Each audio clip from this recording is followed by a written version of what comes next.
Hey guys, welcome to a very special episode of Detroit Pistons Roundtable. I'm joined by four people that I have a lot of mutual respect, and they're great Detroit Pistons reporters and content creators. We're gonna go from Sean all the way to Kool-Aid. You I guys think probably they know call Sean that left to Murphy. right, Anthony. Yeah, there you go, man. I mean, I've been working like 13 hours, man. I don't even know my left from my right or anything, right? You guys know Sean from Half Court. Definitely go, subscribe to his YouTube channel. Have it down below. But Sean, thank you so much for joining this show. Appreciate that you were able to make this work. Anthony, always a pleasure to talk hoops with you. Thank you for having me, and it's good to be here with the rest of the boys as well. Thank you, man. Next, we have Eric Vincent. He's a Detroit Pistons beat reporter for ClutchPoints.com. Eric, thank you so much for coming back on my YouTube channel and this podcast. I feel like I have you on at least once a month. It's just so great to talk hoops with you when I get the chance to. Yeah, I like feeling like a regular here, man. It's gonna be a fun show. It's a lot of good things going on with the team. Here with a lot of great, smart people. I've never done a show or really met Jack before, so I'm definitely hyped to be here with him. It's gonna be a good time, man. I'm really happy to be here. Shout out to all of us. Yeah, shout out to everyone in the chat watching right now. Next, we have Pistons Jack. You guys have probably seen him just take over just Detroit in the Detroit Pistons community from Instagram to Twitter. Very insightful Detroit Pistons content creator. Man, welcome back. Welcome to the show. Welcome back. Like, have you ever been on here before? Dude, thank you so much for organizing this. So good to meet Eric, be back on with Sean and Kool-Aid. Like, I respect all of you so much. Like, covering the Detroit Pistons, Sean, you said it earlier, is not for the faint-hearted. So, pleasure to be on here with you guys and to be on here to discuss probably the funnest team, at least in my Pistons fandom. Yeah, I mean, for people that are that have never maybe seen your YouTube channel or follow you on Instagram, Jack got started on the Andre Drummond era, you guys. So that's all you need to know. This guy's a diehard. If you need to question loyalty, like put it at the door, because he's been given a little to the middle finger, man. I respect it. Literally, Love it. When I saw that Andre Drummond was your favorite player, and that's when you got locked in, I was like, talk about loyal. Hey, I'm on here for Andre Drummond support. Bro, I am not the only one. Since that video I put out a month or so ago, like, there's actually at least one other Australian fan like me, and there's plenty more Pistons fans. So I'm not the only one. It's pretty crazy. That's great to hear. Last but not least, we have Detroit Kool-Aid. You guys probably see him Monday through Friday on Wake Up with Woodward at Woodward Sports. Also probably see him run Woodward Pistons. That is a very, very good just Detroit Pistons media site. If you guys haven't checked it out already, Kool-Aid, I probably haven't seen you since I got fired at Woodward Sports, but hey, man. Hey, me and Stick were talking about you today, man. So we got some conversations to have. Maybe that's why I was sneezing so damn much. He's always talking about it. Definitely, man. But the one thing that I know about you is dedicated. Everybody who understands the Pistons Talk brand, they know what that's represented to this community for a long time. But when you talk about the person behind it, is somebody who I know is respected, not just in the sports world, but also in this whole business world, the digital world, the social media world, because of the success that you've had. So it means a lot to be on this platform, especially with everybody else here as well. From you, Anthony, to Sean, to Eric Vincent, to Jack Kelly, in my own personal journey with Detroit Pistons, each of you guys have been on that journey. So, and played some role, have pushed me, have encouraged, have motivated. And so it's awesome to be on a panel like this with a lot of, and this isn't the only ones, but at least some of Detroit Pistons, movers and shakers in this community. There's so many. I don't think I could get them all on this podcast. Yeah. Yeah, I've pushed Kool-Aid a lot, both spiritually and through a couple of staircases. But no, in all seriousness, it is.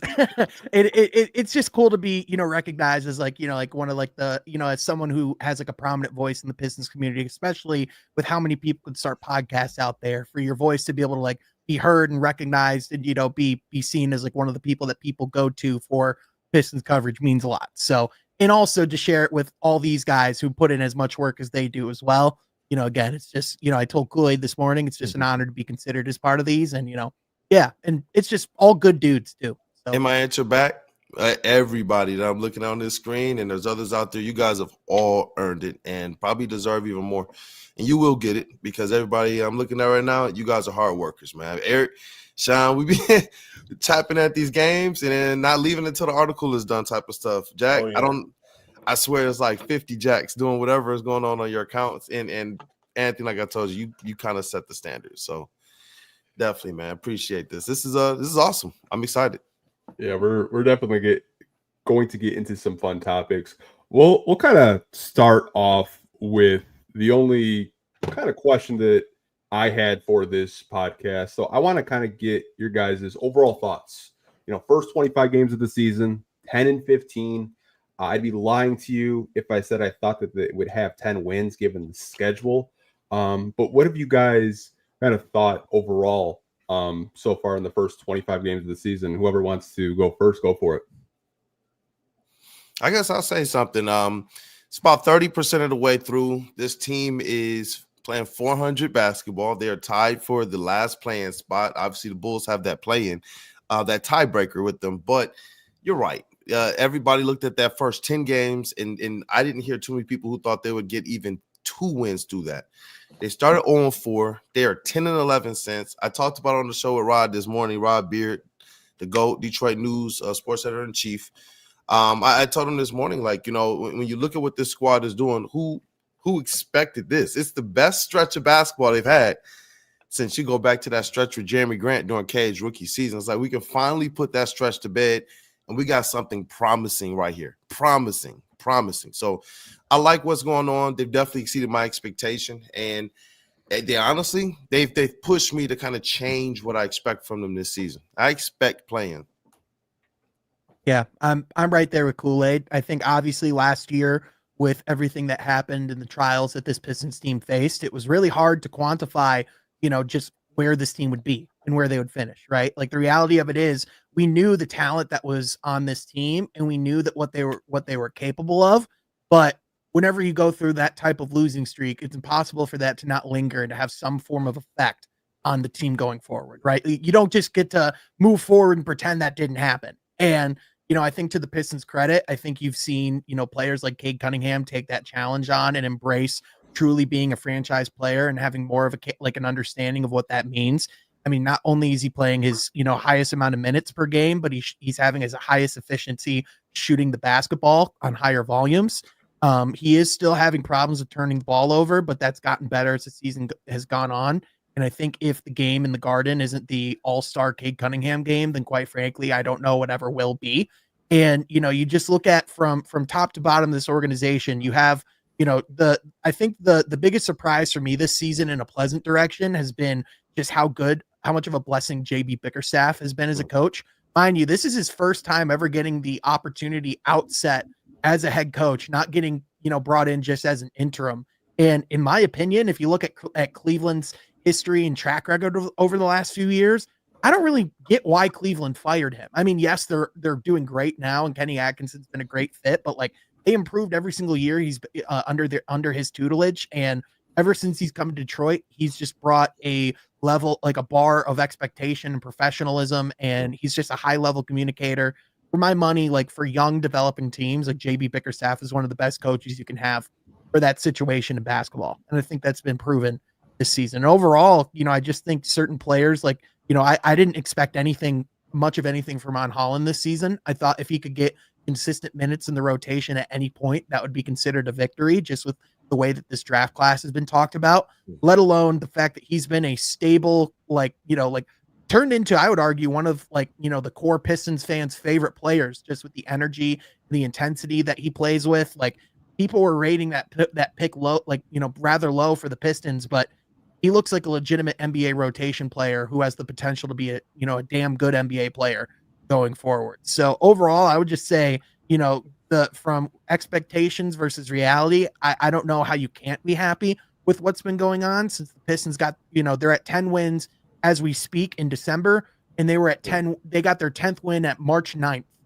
of last year. So, I don't think you could ask for a better bounce back season from the worst season in franchise history. Yeah, man. It feels good to finally see them take some steps in the meaningful direction that we've been hoping for. A lot of the hope and optimism coming into the season, really for the past few years, has really just kind of been on the development of Cade Cunningham and the young players on the team.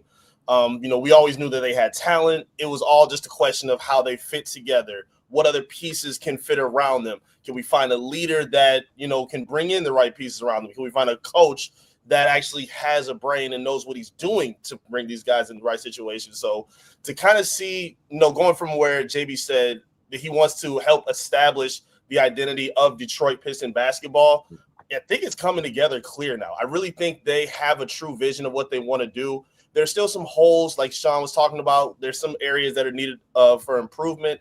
But knowing that they're taking steps in the right direction, knowing that Ivy and Cade fit together, knowing that, Tobias and the veterans are really uplifting these guys and seeing their chemistry as high as we've ever seen it with this young core, knowing that, again, they're taking the steps in the right direction, in a winning direction. Like Kool-Aid said, it reestablishes our expectations. And I don't think they're too far, or like I was saying, play-in should absolutely be a hope for this team right now. Based on what the East looks like, based on the talent that we've seen thus far, these guys are ahead of schedule right now. I'm loving what I'm seeing from JB Bickerstaff. And again, this is a very positive direction. Fans should be super hype about what they're seeing right now. Yeah, I think you guys have covered it pretty well. Like, honestly, for me, the biggest sign, just for myself, just as a fan, knowing things are going in the right way, is that I am so emotionally invested in every single possession, every single quarter. And honestly, man, I say some things during the game that I want to take back after, but it all comes from emotion because, like, for 3 or 4 years, we have watched this team. We've been barracking for, like, high lottery position. We've always just looked forward to the draft after the first 6 games of the season. And to every single day for me, or night for you guys, to tune into Pistons basketball and think they can win, even if some of these outcomes, there's been a few blowouts, like, I'm so grateful for that. And maybe that's pathetic or like the bar's so low, but it's also a sign to me that this team is really growing. And Sean, you hit on it with JB Bickerstaff. And I want to go one step further. I think Trajan Langdon, all core pillars of this organization, front office, coaching, and the roster, there's a clear vision. They're aligned.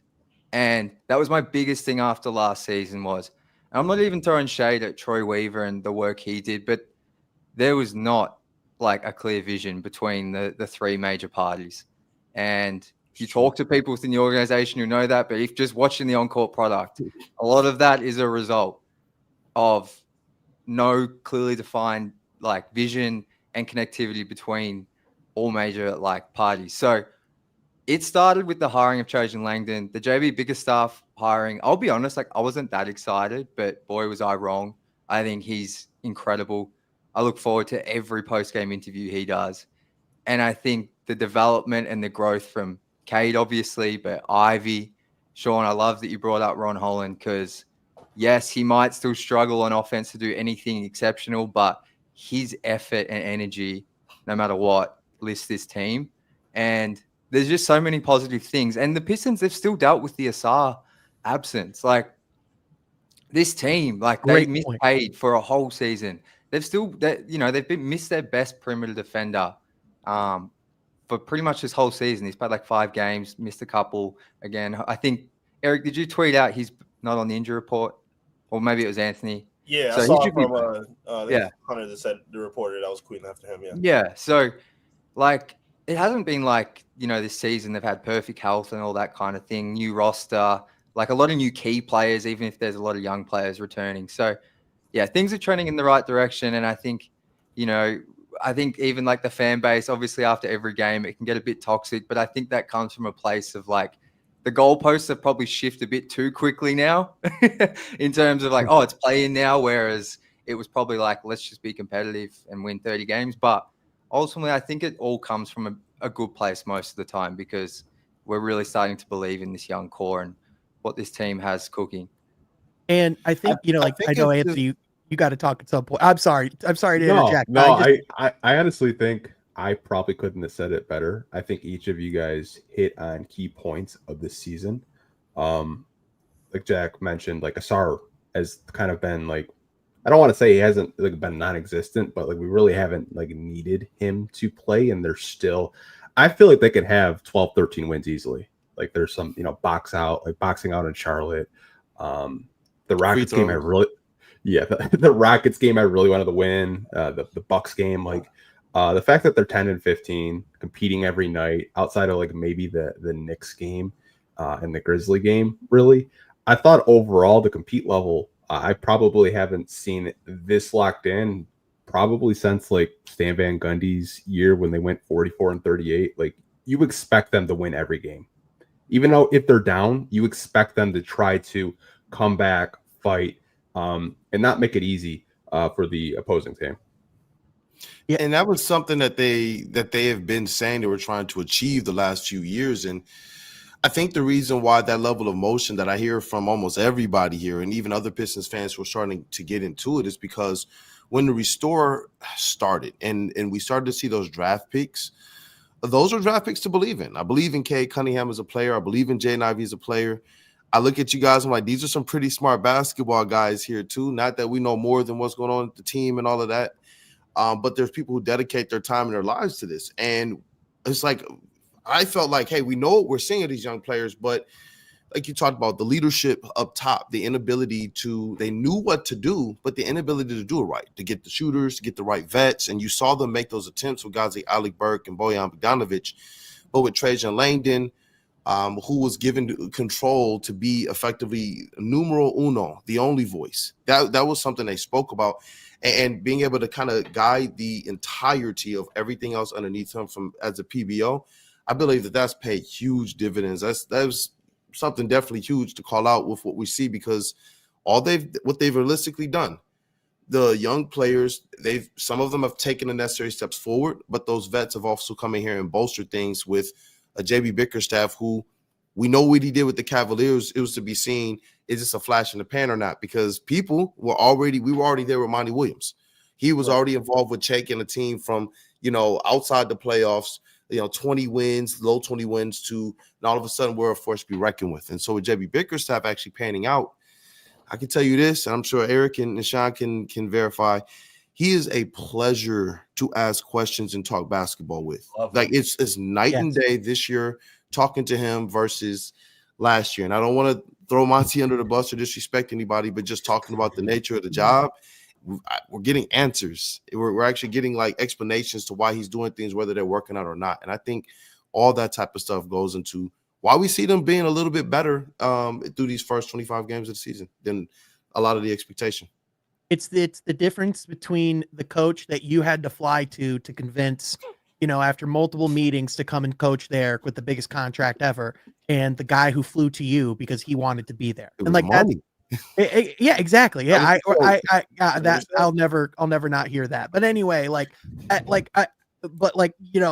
Trajan Langdon, you've talked about the pieces that he's been able to add. The fact that he's been able to get those complementary pieces without sacrificing major assets for the future is something that I think is extremely impressive. I mean, like in the years past, a Malik Beasley would have been someone that the Pistons would have signed for like 4 or 5 years, given like pretty big free agency money. And the fact that they're able to get him for 1 year, $6 million.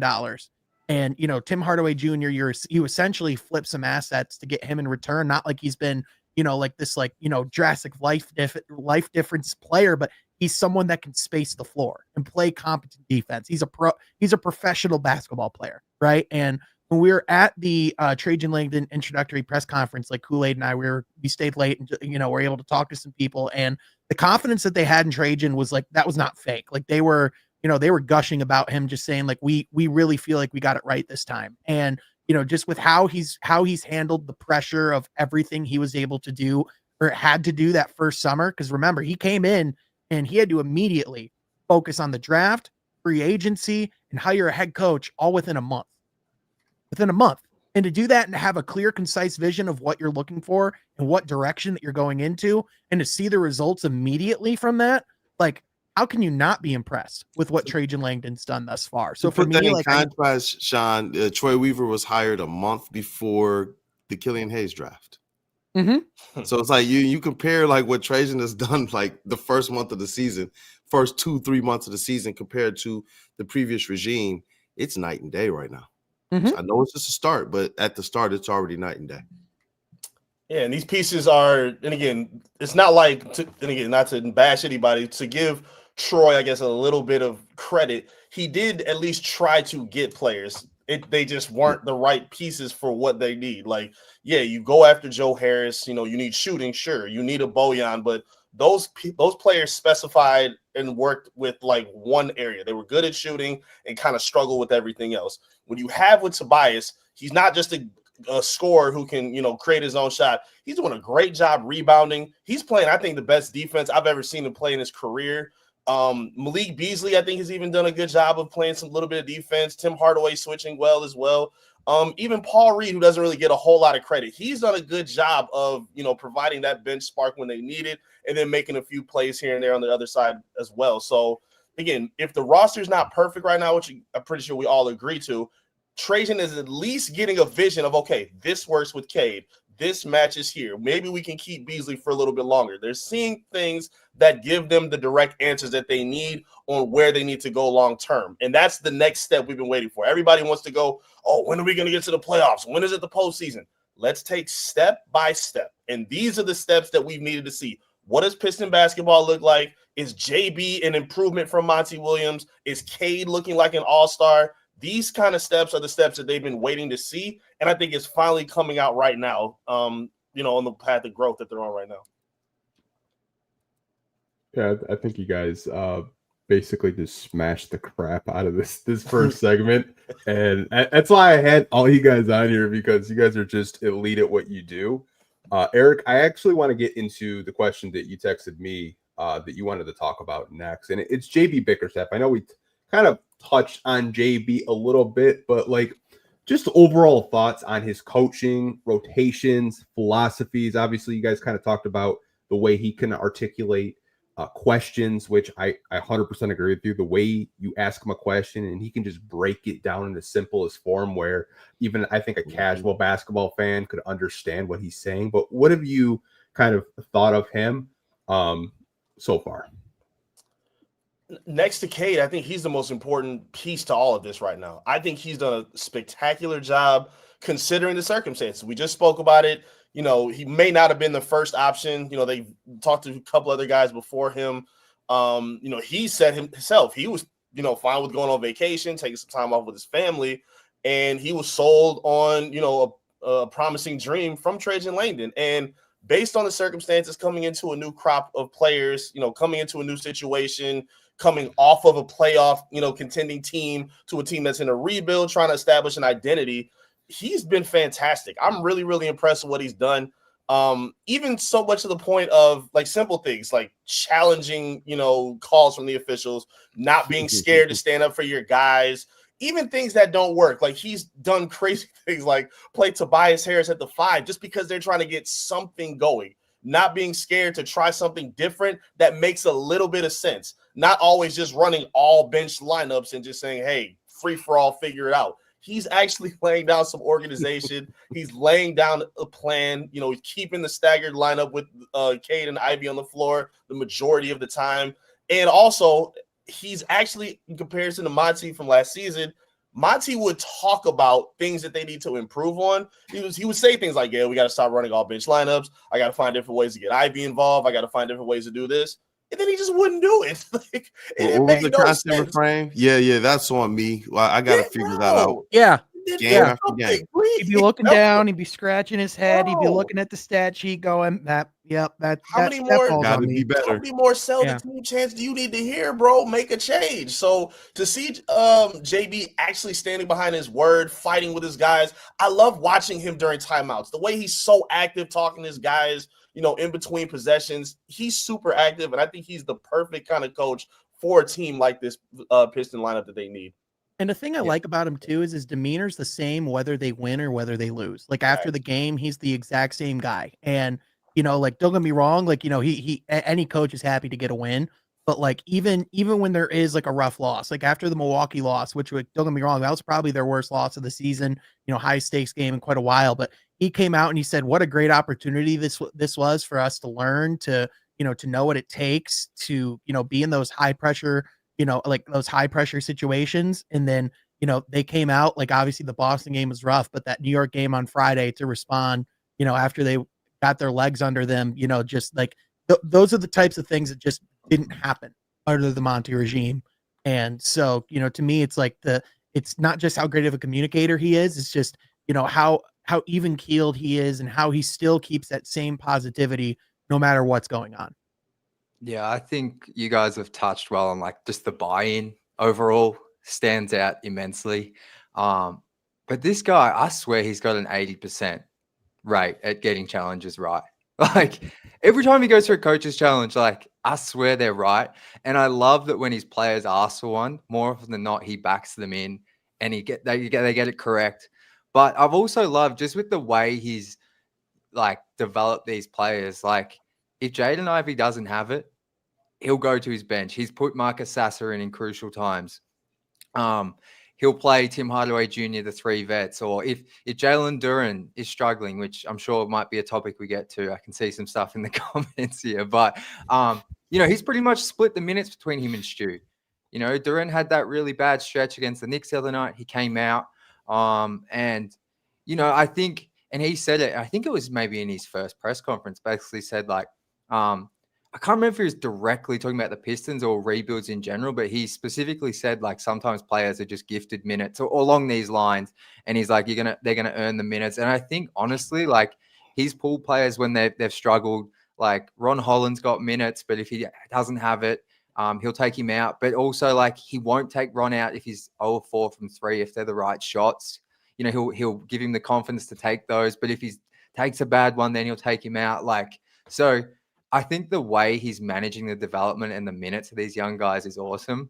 And then like the staggering of Ivy and Cade, something I think every Pistons fan was crying out for. I'm pretty sure someone made a t-shirt last year.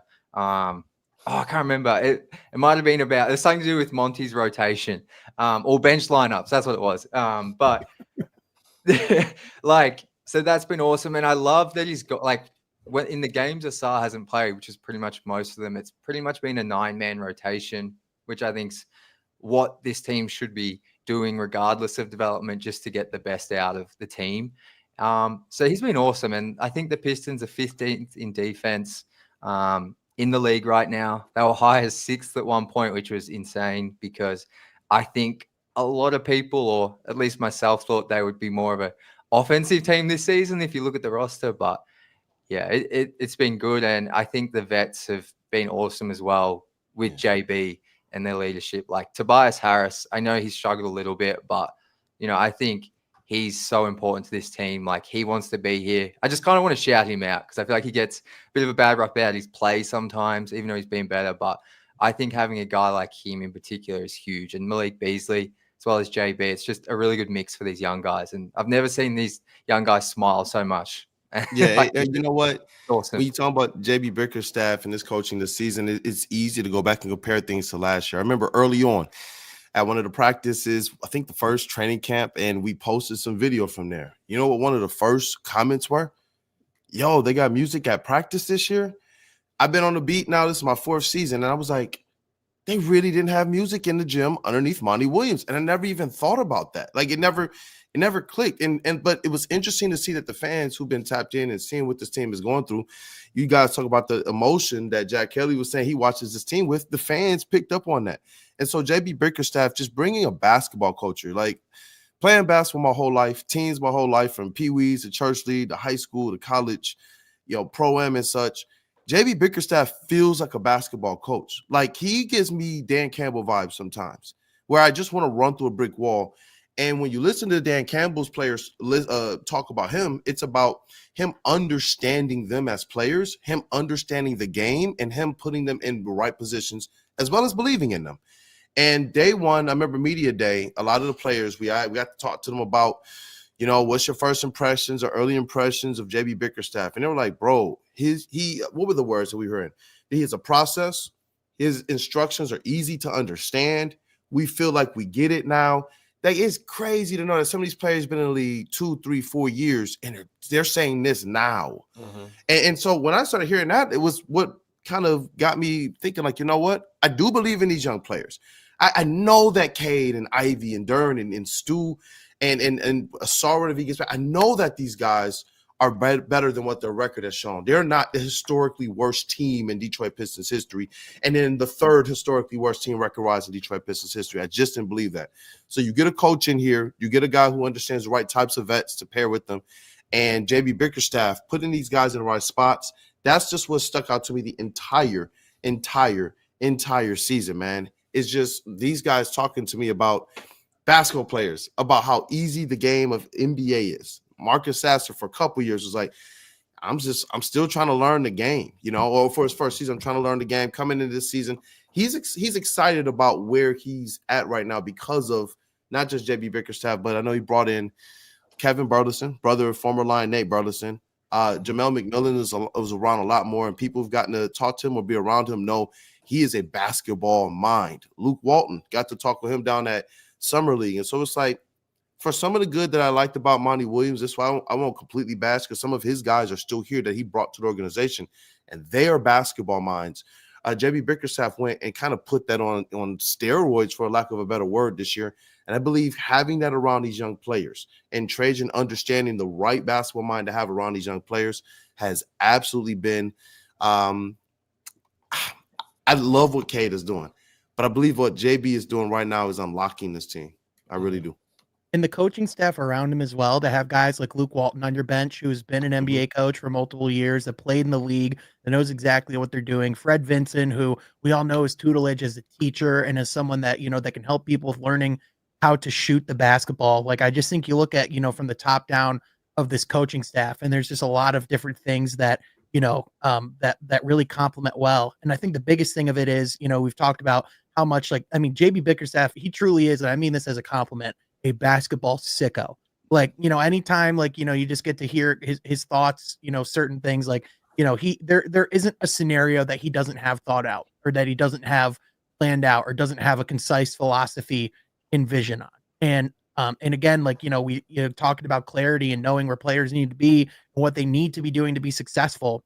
Mike Curtis, who we all know used to cover for the Detroit News last year for the Pistons, and then immediately went and covered a finals team.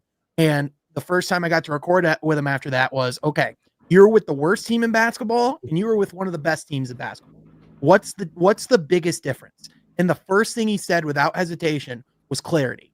Players know exactly what they're supposed to be doing, what their roles are, where they fit within the grand scheme of things. Whereas the Pistons, it was just a ton of young guys trying to get it together, trying to get some wins on the board, not fully knowing where exactly they stand in the rotation, where exactly their role is.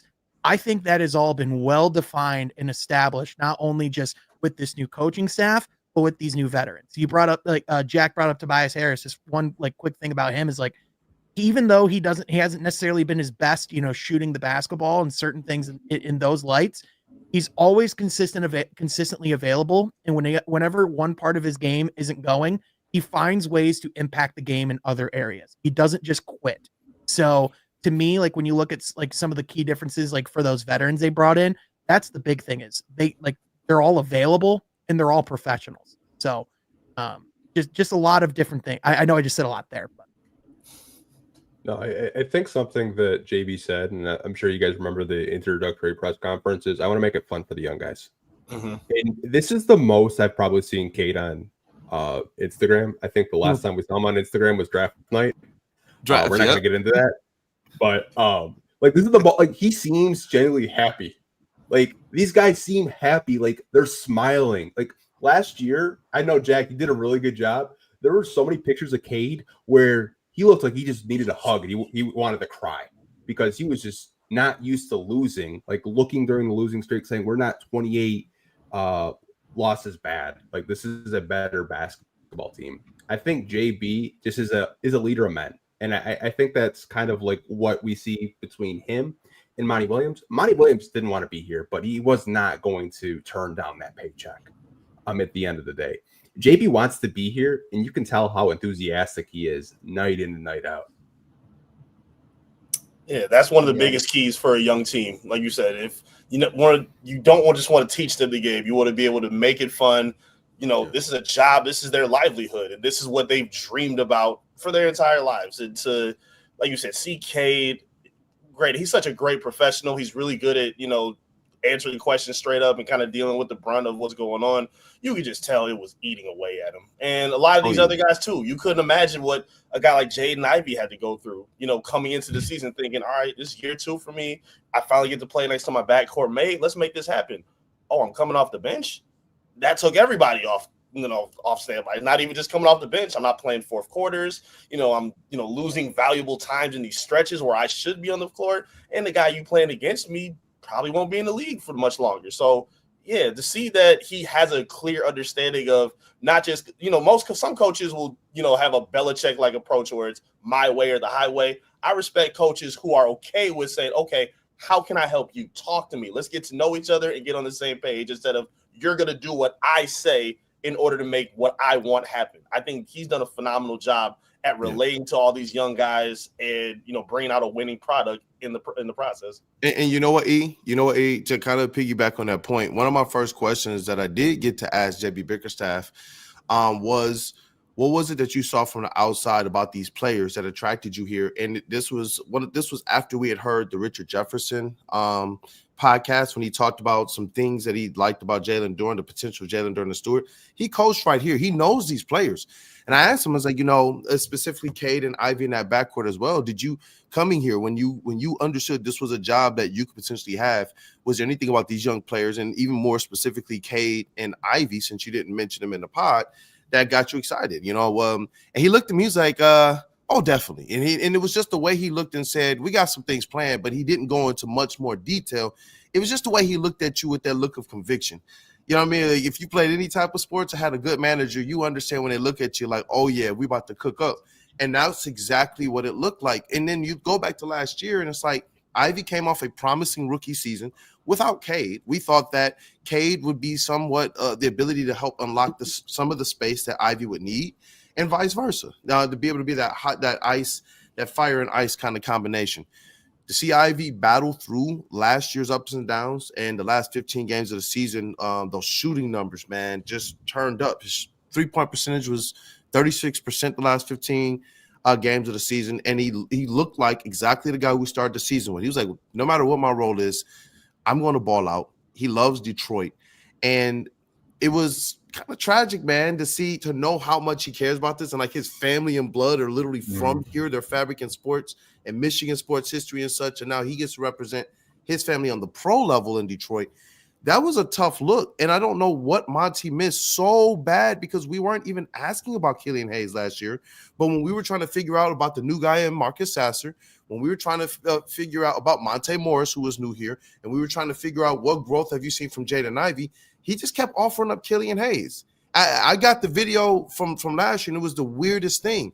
And this year was different because JB Bickerstaff right out the gate was like, Jaden Ivey's a starter. Like, it was like instant. Like, yeah, he's a starter level player. He didn't say he was going to start. He's a starter level player. We have to do our best to get the best out of who he is as a player. And that to me is one of those night and day things when you talk about who they are. Can I share a random Pistons conspiracy theory, by the way? Just kind of on topic. So Trajan Langdon's press conference, do we all remember that it took about an hour for it to actually start? That, we were all kind of waiting around going, what the heck's going on? Traffic. Traffic. I think they were meeting with JB Bickerstaff, if I'm being quite frank with you. For one, it wasn't very long after that we heard the rumors. And generally speaking, you don't lose track of time in those type of meetings unless they're going really well. I don't know how many interviews I've had where people where it's not going well. You're not just looking at the clock the entire time. I think it was literally like less than a week after that we heard about JB Bickerstaff as like a potential name. So random conspiracy theory. I think they were talking to JB Bickerstaff, and that's why they were really late. But anyway, I thought you're gonna go another. Like, I don't know if you guys dabble in Pistons Reddit with the Jaden. Oh no! The they're like a next level, like galaxy brain type of thing. Like the reason why Monty wouldn't play Killian is because if you want to kind of connect the dots, Jaden Ivey's mom went to Notre Dame. Monty Williams went to Notre Dame. They're thinking that Jaden Ivey's mom rejected Monty Williams, and that's why Jaden Ivey had to come off the bench.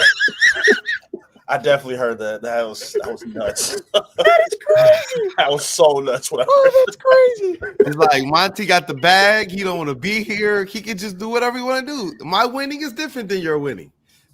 Come on. He's playing with millions of dollars because of who wouldn't go out with him in college. That is a galaxy brain take right there. If Bravo, that was the Pistons case, Reddit. great. What That's dedication? impressive. If that was the case, what dedication? Maybe we've gotten Monty Williams all wrong, because if that was what he set out to do, he sure did it. He sure did it. My goodness. Jaden Ivey on the bench. I got nervous when you said conspiracy theory. I was like, oh, please tell me Sean didn't read the Pistons Reddit. Oh no, I'm later. not all. Don't worry, I'm not all red pilled. I promise. My conspiracy theories I like to take out of thin air and from things I notice. It felt fishy at the time, and I just wanted to finally share that theory here today. This felt like the place. Yeah, I mean, I'm glad it wasn't that, but Yeah, me too. Me too. So the next segment, we're gonna kind of transition into some of Kool-Aid's questions and topics he wanted to talk about. And one of the segments that he had sent over was, do you guys feel, and Kool-Aid, I'll let you go first, that the Pistons need another facilitator on this team?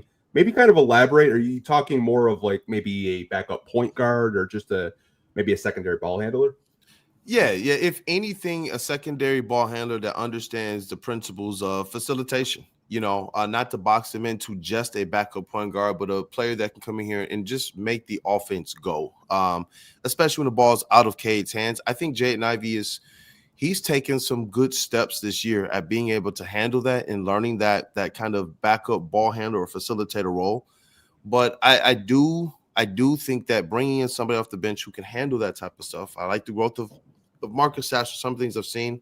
I put him more in the aspect of a combo guard, somebody who can benefit as well from having a facilitator to be able to get him the ball. I think one of his best strengths is catch and shoot, or that kind of pump fake, one dribble, and then step back three-pointer as well. He's really good at that type of stuff. And I believe when you get another facilitator in here, it opens up some things. It opens up the sets that you're able to run. I don't know. I kind of like the combination of Cade on one wing and pick any one of the other shooters on another wing to be able to help do something they've been trying to do for a long time, and that's bring Cade Cunningham's usage rate down.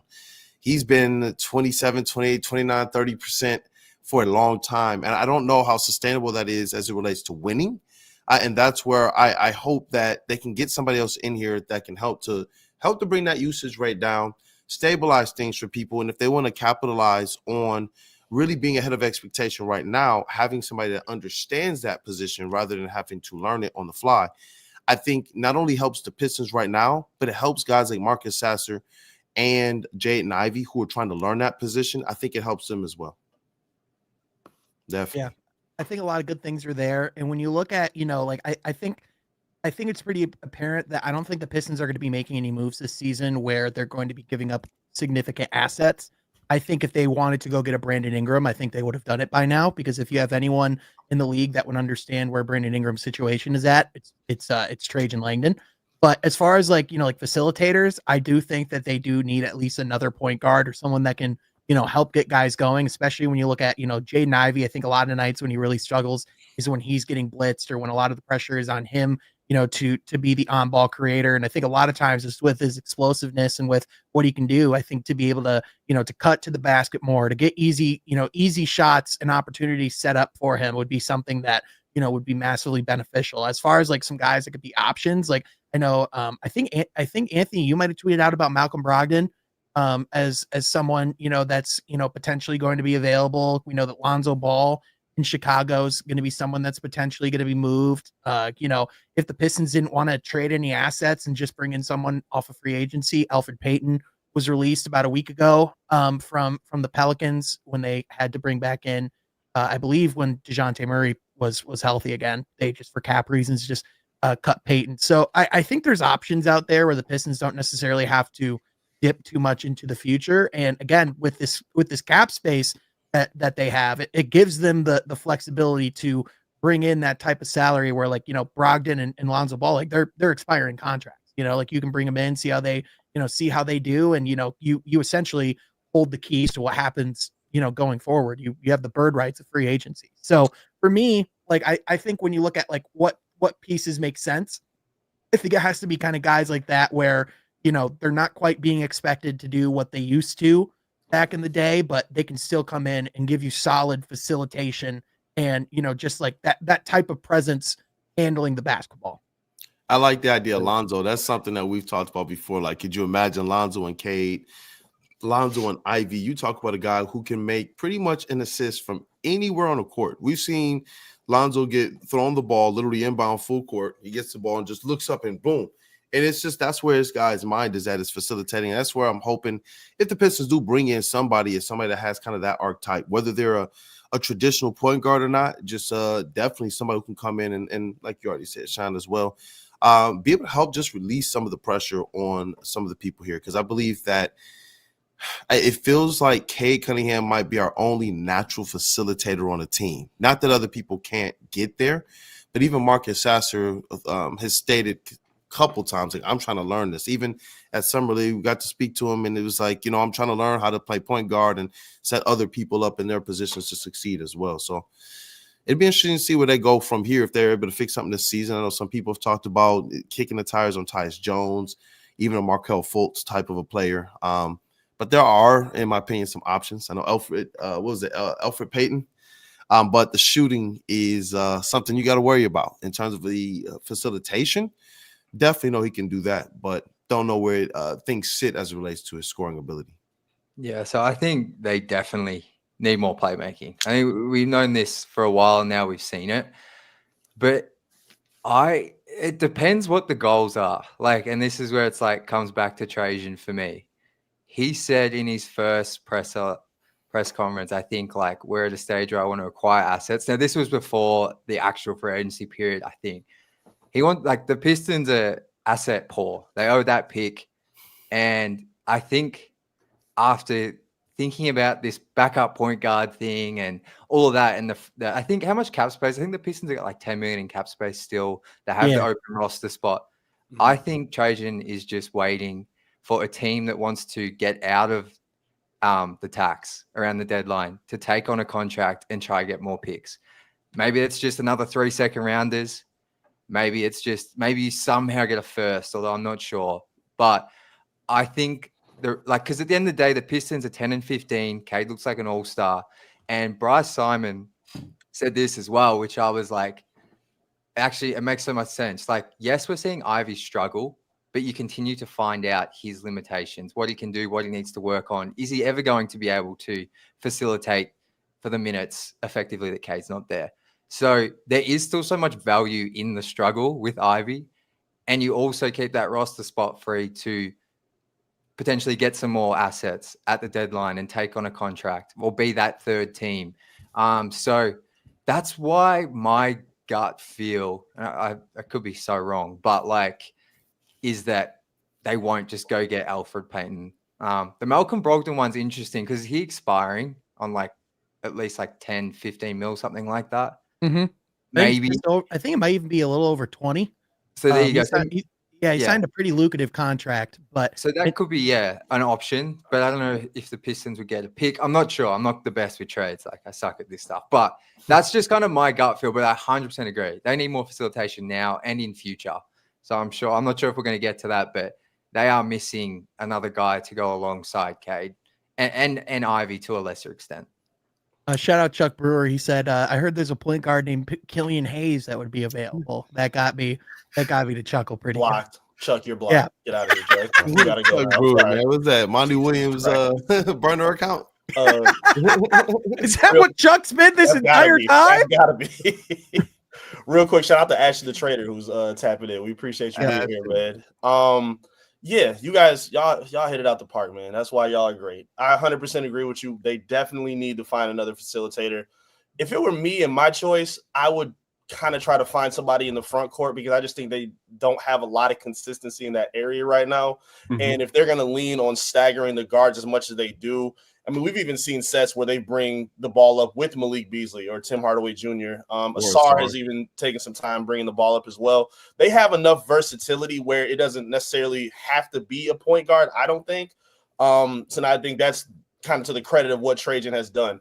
He's talked about not wanting to rush steps. He's not going to, plunge on a huge contract right away. He wants to take on the assets and, follow through the proper steps of this rebuild. And at this point, I think they're kind of ahead of schedule. Again, this team could easily be above 500 if a couple things swing a different direction. If Asar is healthy, just little things that a young team like the Pistons have to learn and go through. But I do think he has his eye open now. Like I said before, I think he understands and sees what kind of pieces fit around this young core, what kind of players work with Cade Cunningham. I've been talking for the longest about the benefit of Cade playing out of the post. I really want to talk to him about that specifically. And taking the ball out of his hands, letting him play kind of those off-ball role in some sets makes a lot of sense, and it gets guys like Ivy a little bit more comfortable in his spots. Gets other guys open spots, and it continues the movement that we see in a lot of half-court sets with this team. But yeah, for me, I would prefer if they took a look at finding somebody in the front court. But either way, I trust Trajan's ability to find the right guys that they need. But at this point, I mean, he even made it clear. There was a report that he tried to offer Tyus Jones a deal. So he clearly sees what we see as well. It's just a matter of who they find to go get him. Tyus Jones and Patrick Beverly. I'm not subscribed to this podcast. I don't know about you guys, but I don't know anyone who is subscribed to Pat Bev's podcast. I'm not trying to take Pat Bev shots, but it's like I just see the clips where it's like, oh, so he's going for the Gilbert Arenas thing. Got it. So none of us will be able to talk to him then. No, he won't be here. It's not happening. My bad. Just burned that bridge for all of us. I think I'm good on talking to Pat Bev. I think the podcast would end in less than 60 seconds. Yeah, because I'd probably bring up stuff that never happened. I'd probably bring up the infamous, Steph Curry, next 6 years are mine. And you get kind of bring up the next 6 years. Hilarious. Yeah, not even 5 years into that, he's in Israel. It's like, oh man, that's just brutal. Oh man, what a career! And you know what was funny too, because the report came out that somebody I guess from his camp leaked that he turned down the Pistons or that they wanted to sign him and all that. And it's just like looking at what the Pistons are doing right now to exceed some expectation and seeing his wonderful career. You know what? I don't know, man. Maybe the grass isn't always green on the other side. Maybe not. Maybe not. We're gonna transition into another segment that Kool-Aid you had sent to me, and I think what Jack said earlier, we're very invested into this team, and I think eventually the Detroit Pistons are going to have to make a move. And this is Kool-Aid's question, so I'll let you get first dibs on it. Do the Detroit Pistons need to go star hunting? Star hunting. That's one that I don't know if I would necessarily say star hunting, but I do believe acquiring another star, acquiring one of those. I don't even want to say alpha because I believe they have a couple different alpha guys, but being that star player is just a little bit different. And I do think when you look at the teams around the league that are primed to have playoff success, they have a couple guys. They have a couple of those dogs. Not good guys, not promising, but they have a couple actualized all-star level players right now. And I do believe, and this is something we've talked about for a couple of years, we thought some of these players can develop into that eventually. But in terms of right now, getting the most out of Cade, who has just signed that, his rookie extension, the max deal, it would be good for them to go out and to acquire another star. But it's not easy. It's not easy. It's more than just taking two to tango. You can absolutely like somebody, but does a situation work for you? The past couple of years, I know Rod and I, we talked about Zach LaVine, and then we get close to the deadline, and then whether people want him or not, it's been known that the Pistons have gone out there and they've looked for players like this, no matter if they're a great financial value or not. To me, it's interesting. And I think it is good to see that the Pistons themselves have shown that they do want to get that type of help on this roster. And it's not just Cade. I think that, one of the things I talked about at the beginning of the season was when you get the shooters here, look how this is going to unlock things for Jaden Ivey. And that was something I believe that a lot of people were just, not that they were dissing it, but more dismissing it as if it wasn't a thing. But it's like, for what we're asking Jaden Ivey to do, to have the ball in his hands when Cade's out on the court, you're going to need shooters for him too, because he's a downhill in the paint guy who's going to attract gravity, who's going to attract attention. So I do believe that getting another star type player like here, it unlocks certain players like a Jaden Ivey, and it helps to further bolster a guy like Cade Cunningham. I don't necessarily know who that star is. If it was last year, I would have been all on board completely with Zach LaVine, Brandon Ingram, or a player like that. But you move, and that's because last year it was in a dump. You talk about Cade, like, we're not 28 losses bad, and then like a month later, like, we're just bad. Like, it was bad. And then so it was like, just throw anything in there that we think can give us some positive dividends. So I do believe they need to acquire another star. I'm still looking at who exactly that star would be, but I do believe it would pay huge dividends for the Pistons. Yeah, I definitely think over the next year or so, the Pistons are going to have to start making some real decisions about what their roster is going to look like moving forward, like who's going to be there around Cade Cunningham, who are going to be, like those pillar players that, that you're going to be building this thing around. And I think we're going to have to see, a decision be made. And, to Kool-Aid's point, it's pretty difficult in the current landscape to see who. That's why, in my opinion, I think this is something the Pistons look to do in the offseason. I think, with like a lot of the pieces that they have right now, and where they're at, like collectively as a group outside of some minor changes, I just don't know. I actually did a pod with Jake Fisher a couple weeks ago, who's writing with the Stein line. And one of the things he's someone that's pretty plugged in. He's like, he would be pretty surprised because it's like, if the Pistons were to go get another player, what does that necessarily do for them? Like make them more of a play-in team or, put them more in like that solid spot in the bottom of the East. So in my opinion, I don't know if there's a move that happens this season that drastically changes, your trajectory and that necessarily, would make a whole lot of sense. I think with the offseason, not only do you have a lot more clarity of like where other teams are at, because, like we're not just going to have the Pelicans and these teams at the bottom. Like we're going to see, like the thing of a long NBA season is a lot of different things can happen. And I just think that it has to be, like when you talk about making that move, like, you don't really get the opportunity to go get a all-star caliber player very often. So in my opinion, when you do, you have to do it right. And you have to, look at some certain things. The biggest thing to me is that it has to be someone that shows some form of track record of availability, because the thing that's hamstringed teams like the Pistons and small market teams throughout the league as a whole is when you trade for the star player that just isn't available, that for whatever reason just can't make it out there every single night. We saw it with Blake Griffin. We've seen it with plenty of other stars. And, Brandon Ingram just went out indefinitely with a left ankle injury. He's only played 60 games, half of his career, and he's only gotten over 70 once, which was his rookie season. To me, it's like someone like that, where you don't even know if they're going to play 20 games out of the season, is just, to me, not fully tenable and something that I think is necessarily, like worth the risk. Like I saw someone post about like Kristaps Porzingis with Boston. Well, the difference about, how good they are with Kristaps Porzingis is they're just as good without him, because they have Jason Tatum and Jaylen Brown and this well of talent. Whereas whichever player that you would be bringing in, it would be akin to like a Pascal Siakam situation in Indiana, where, he's someone that, you are putting a heavy load on and you are expecting to help take like another step. Like he's someone that you can't necessarily afford to sit out consistently. So to me, I think the answer is yes, just not now. Yeah, I think absolutely they need another star at some point. Like I think from what I've seen this season, I mean, before this season, you're building around Cade. He's cornerstone. I think you have normally like two cornerstone guys. I think he's definitely one. I think Jaden Ivey's showing he could maybe be that third guy. I think if the season was to end today, you would extend him.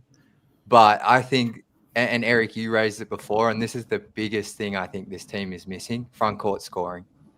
Easily. Like there's some holes, but like someone with some size, and Tobias is kind of filling this role, like, but he's 31, 32. Like he's here short term, and I love that he's here, but that's not the long-term solution. They need someone at the 4 or 5 that can give you 18 to 22 efficiently. It doesn't matter how it comes. Preferably they can shoot. But like, I think we are seeing that Cade has the goods. Ivy, you know, we're going to see some more consistently, but, you know, he hit that game winner. He's come through in games when he's needed to. And I love Asar and Ron, but I'm not sure if they're ever going to be a top 3 scorer on an actual, you know, Eastern Conference team. Very valuable players for sure. But yeah, they need to go get another start. Now, the question is like mainly, is it at this deadline or this at the off season, or is it next year? I think those 2 guys down on the graphic there, Levine and Ingram, you know, I wouldn't be mad if they made a deal that makes sense. Like, I really wouldn't. I know the health is a bit scary, but I'm also just not sure. Like, we don't know who's going to become available. But the thing for me is, like, how much do you believe in Cade? And I'm like, I'll be honest, man. Like, last season, Cade is extremely talented. But when they went on that 28-game losing streak, a little part of me, I didn't want to acknowledge it, was like, man, like, I know he had 2 40-point games, but I was like, surely Cade can get him a win. And there's a lot of circumstances. But I think what we're seeing this season is when you give him some shooting and just basic kind of complementary players, he's a real guy. He's an all-star. Mm-hmm. He's in the conversation for the best point guard in the Eastern Conference right now. Exactly. Legitimately. And when you give him another front court scorer or someone else who can give you 20 to 25 a game, his game's going to elevate even more. The ball might be out of his hands a little bit more, but his efficiency is going to go up. And I think what I've loved from Cade, not to sidetrack this too much, is but he's buying on defense this season. Like that is huge. Like, he's been this team's biggest defensive playmaker. And that was crucial without Asar. So you get another guy who can take the load off him offensively. You get the best version of Cade defensively, which 6'6", 7-foot wingspan, great lateral quickness. Like, that's a incredibly valuable player on that end. So, yes, Levine and Ingram I'll be honest, it would scare me to trade for them, but I see the logic because their value is kind of low right now. And I think, though, they are 2 players that could really elevate Cade. And like you mentioned, Kool-Aid, like those 2 guys there, more so Levine could help elevate Jaden Ivey with more spacing. Like, Zach Levine is a shot creator and shooter, is, you know, he's one of the best in the league. So, long way of saying yes, they do. And if it happens at the deadline, I'll be fine with it. But I think, like you said, Sean, I think it's probably more of an off-season thing. And I've appreciated hearing you guys' perspective on it too, because I know a lot of times we just put our head down, we do our work, and we look up, because today it's way different than 10 years ago when we would just, or even 5 years ago, get on here and talk the game. Now we have to make sure we're talking the game. We got graphics for it. You know, we got quotes for this and that, and you pick your head up, and I don't even understand or know necessarily what the full feeling is from across the landscape of Pistons world. So it's like, to hear this, it's pretty encouraging, because I don't think that they're that far off. You know, if you get the right guy, I'm not even saying that this other star player has to be better than Cade Cunningham. I'm not even saying that player necessarily has to be better than where we think Jaden Ivey can be, because I do believe Jaden Ivey can develop into a solid minimum number 3 type of guy. But just knowing that you get something else in here, a little bit more to kind of take this to another gear, and it helps them.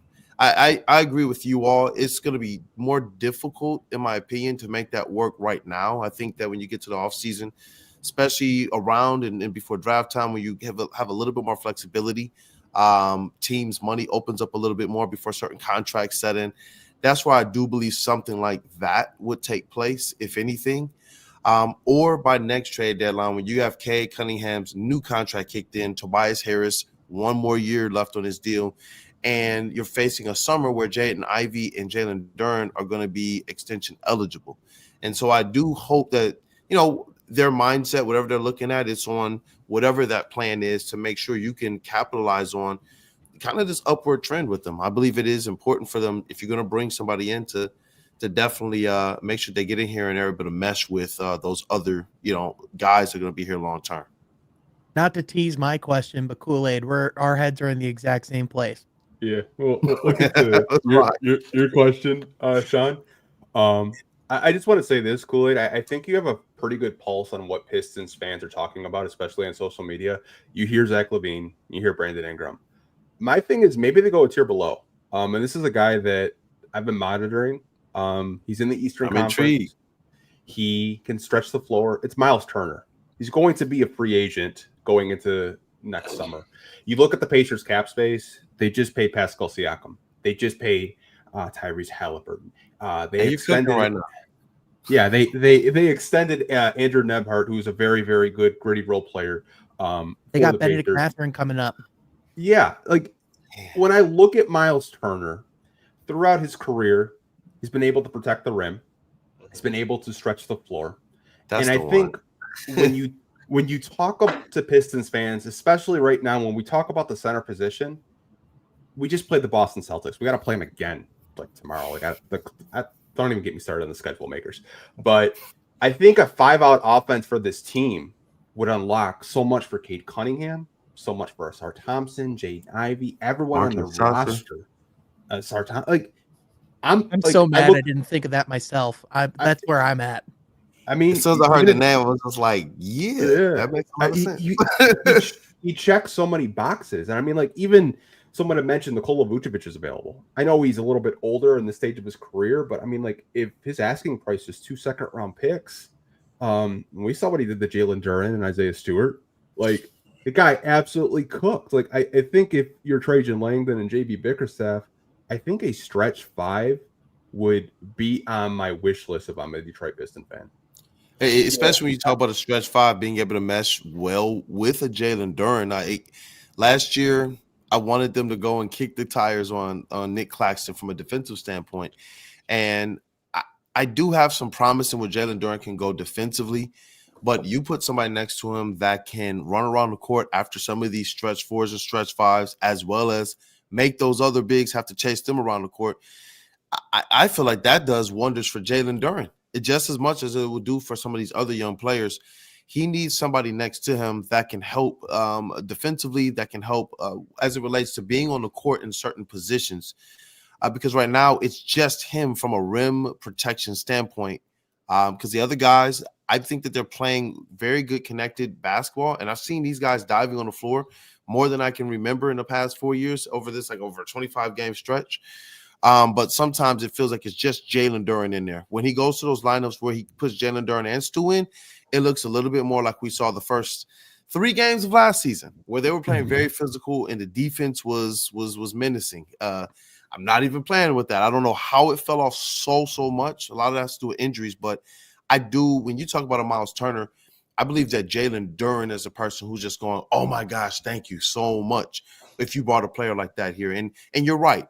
When I said, you know what, it don't even have to be like that top tier 1 or 2 star, but somebody who, you know, if they're there, it unlocks everything. Miles Turner, rim protection, outside shooting from a big, passes the ball well. If he sets a screen, you're going down. Like that type of stuff. When you're talking about our guards and our facilitators, Asar Thompson, Miles Turner pick and roll game, I don't know. That's a good one. It's where the league's heading too, right? I mean, like how many teams have we been annihilated by because of their 5-out spacing? Like it is when you have 5, like when you have 5 guys who can space the floor and shoot the basketball, it gives so much more dynamic, like options to your offense. It gives you more roads or avenues you can go down. It just, I mean, Anthony, just bravo, my friend. That is a great. And I mean, when you talk, and it's not like one of those things where it's like, that's not unrealistic, because you look at what's going on in Indiana. I don't know if they're just going, let's run it back after what's going on this season. I mean, there's like straight up, they made it to the Eastern Conference Finals last year. There is no reason they should have the same record as us. As good as Cade's looked, as good as the Pistons have looked this season, when you look roster to roster, there is no reason the Pistons should have the same record as the Pacers right now. There's just not. Unless Monty was really that bad last year. I guess. I guess. I got a name, and I'm happy you kind of brought it down to that, because that's what I was going to say. I do think they need to bring in a little more help.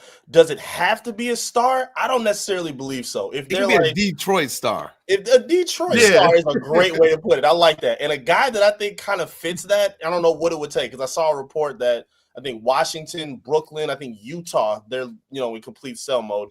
I wouldn't mind going at a guy like Cam Johnson.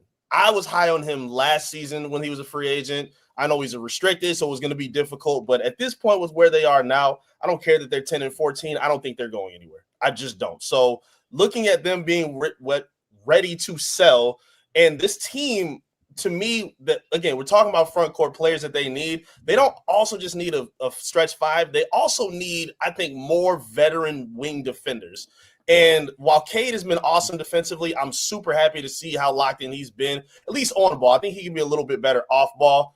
But for me, you still need a couple more guys that can kind of help out with someone like Asar.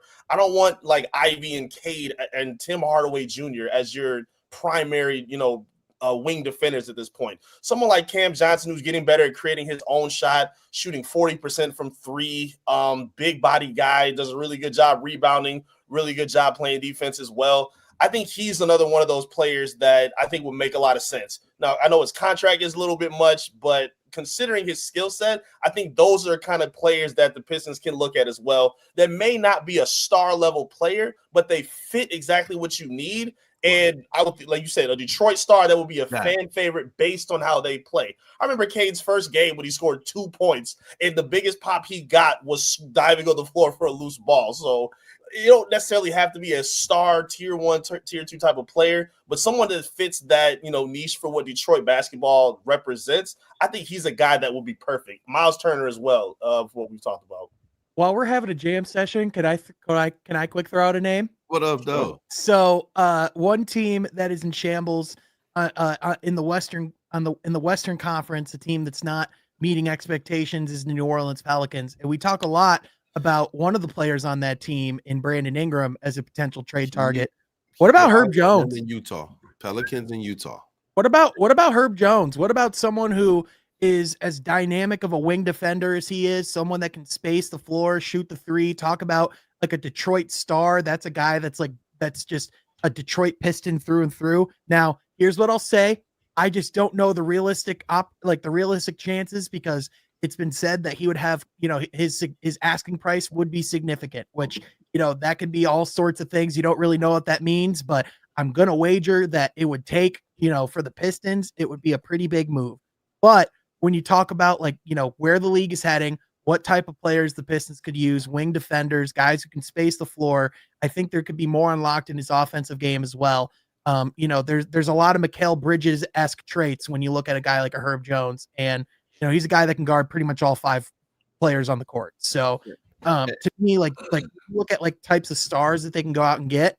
I think you can be pretty creative. That's another guy that if you talk about if you're to make a team like an all-star team of guys that you would want on your basketball team, Herb Jones would start in every single one of them. Yeah, and you know what? I saw the news as well. It's interesting now after these first 25 games of the season to see Dunk Central light up with all of the new rounds of players who are available, from guys like Jimmy Butler and the Miami Heat, the Portland Trailblazers, and our old friend. I love you, Jeremy Grant. Jeremy Grant is available now. Anthony Simons is available. That's a name that I'm like, I don't even understand how it necessarily fits because, the facilitator or the big man, but Simons is just a heck of a player. But there are some names, Utah, Garland, John Collins. There are some names that are popping up all around the league that when we talk about coming off of the traditional Sexton? Star, who else? Sexton.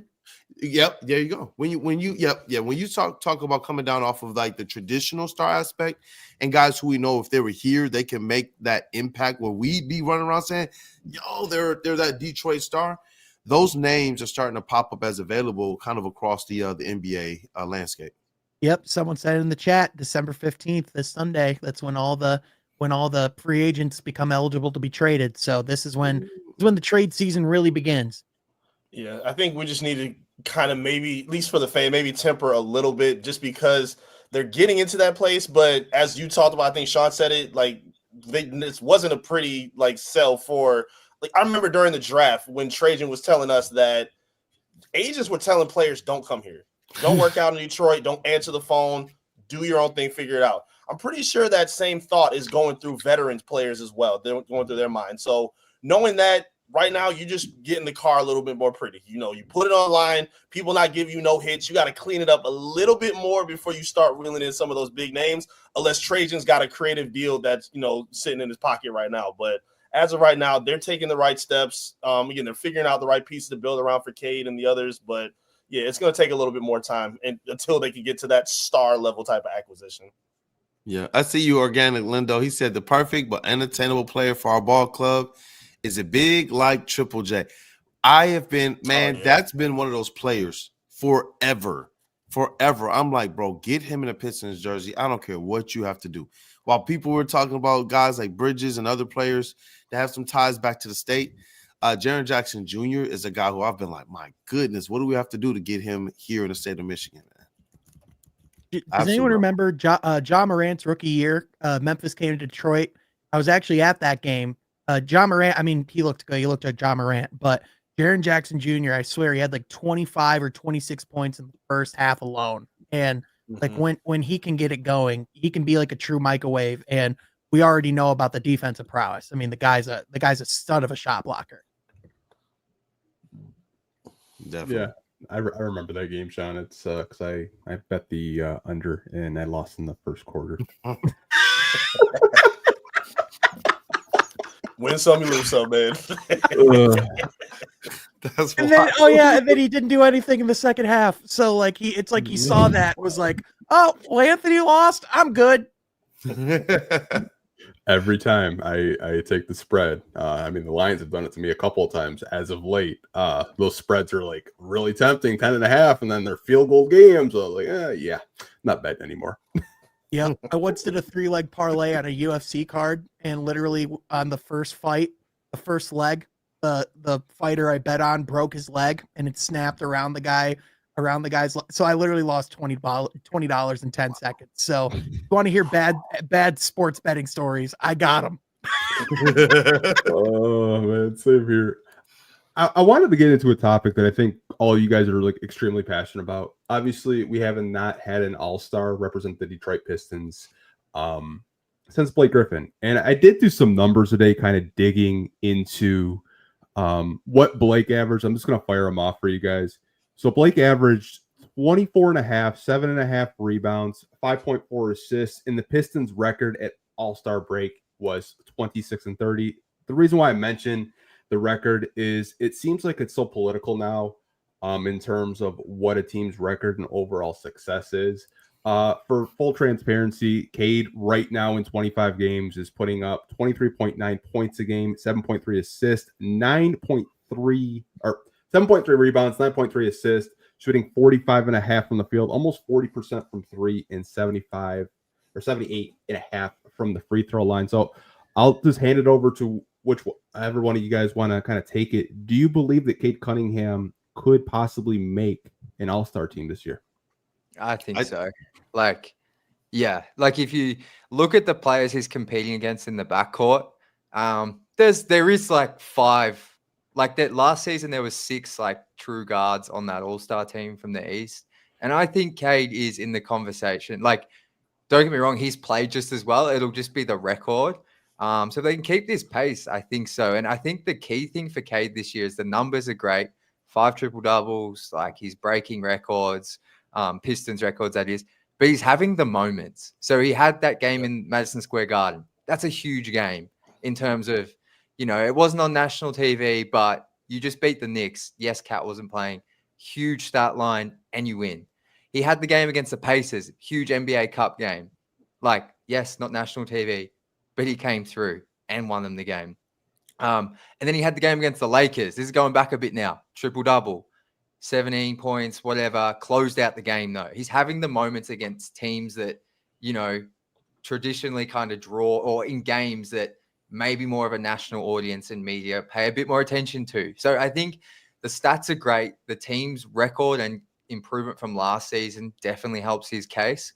I think it should be an all-star no matter what. But if I just take off my Pistons glasses, like I truly think he has been a top 6 guard in the East. Like you could say, like Sean, I'm with you. You could say he's been arguably like the best point guard in the East.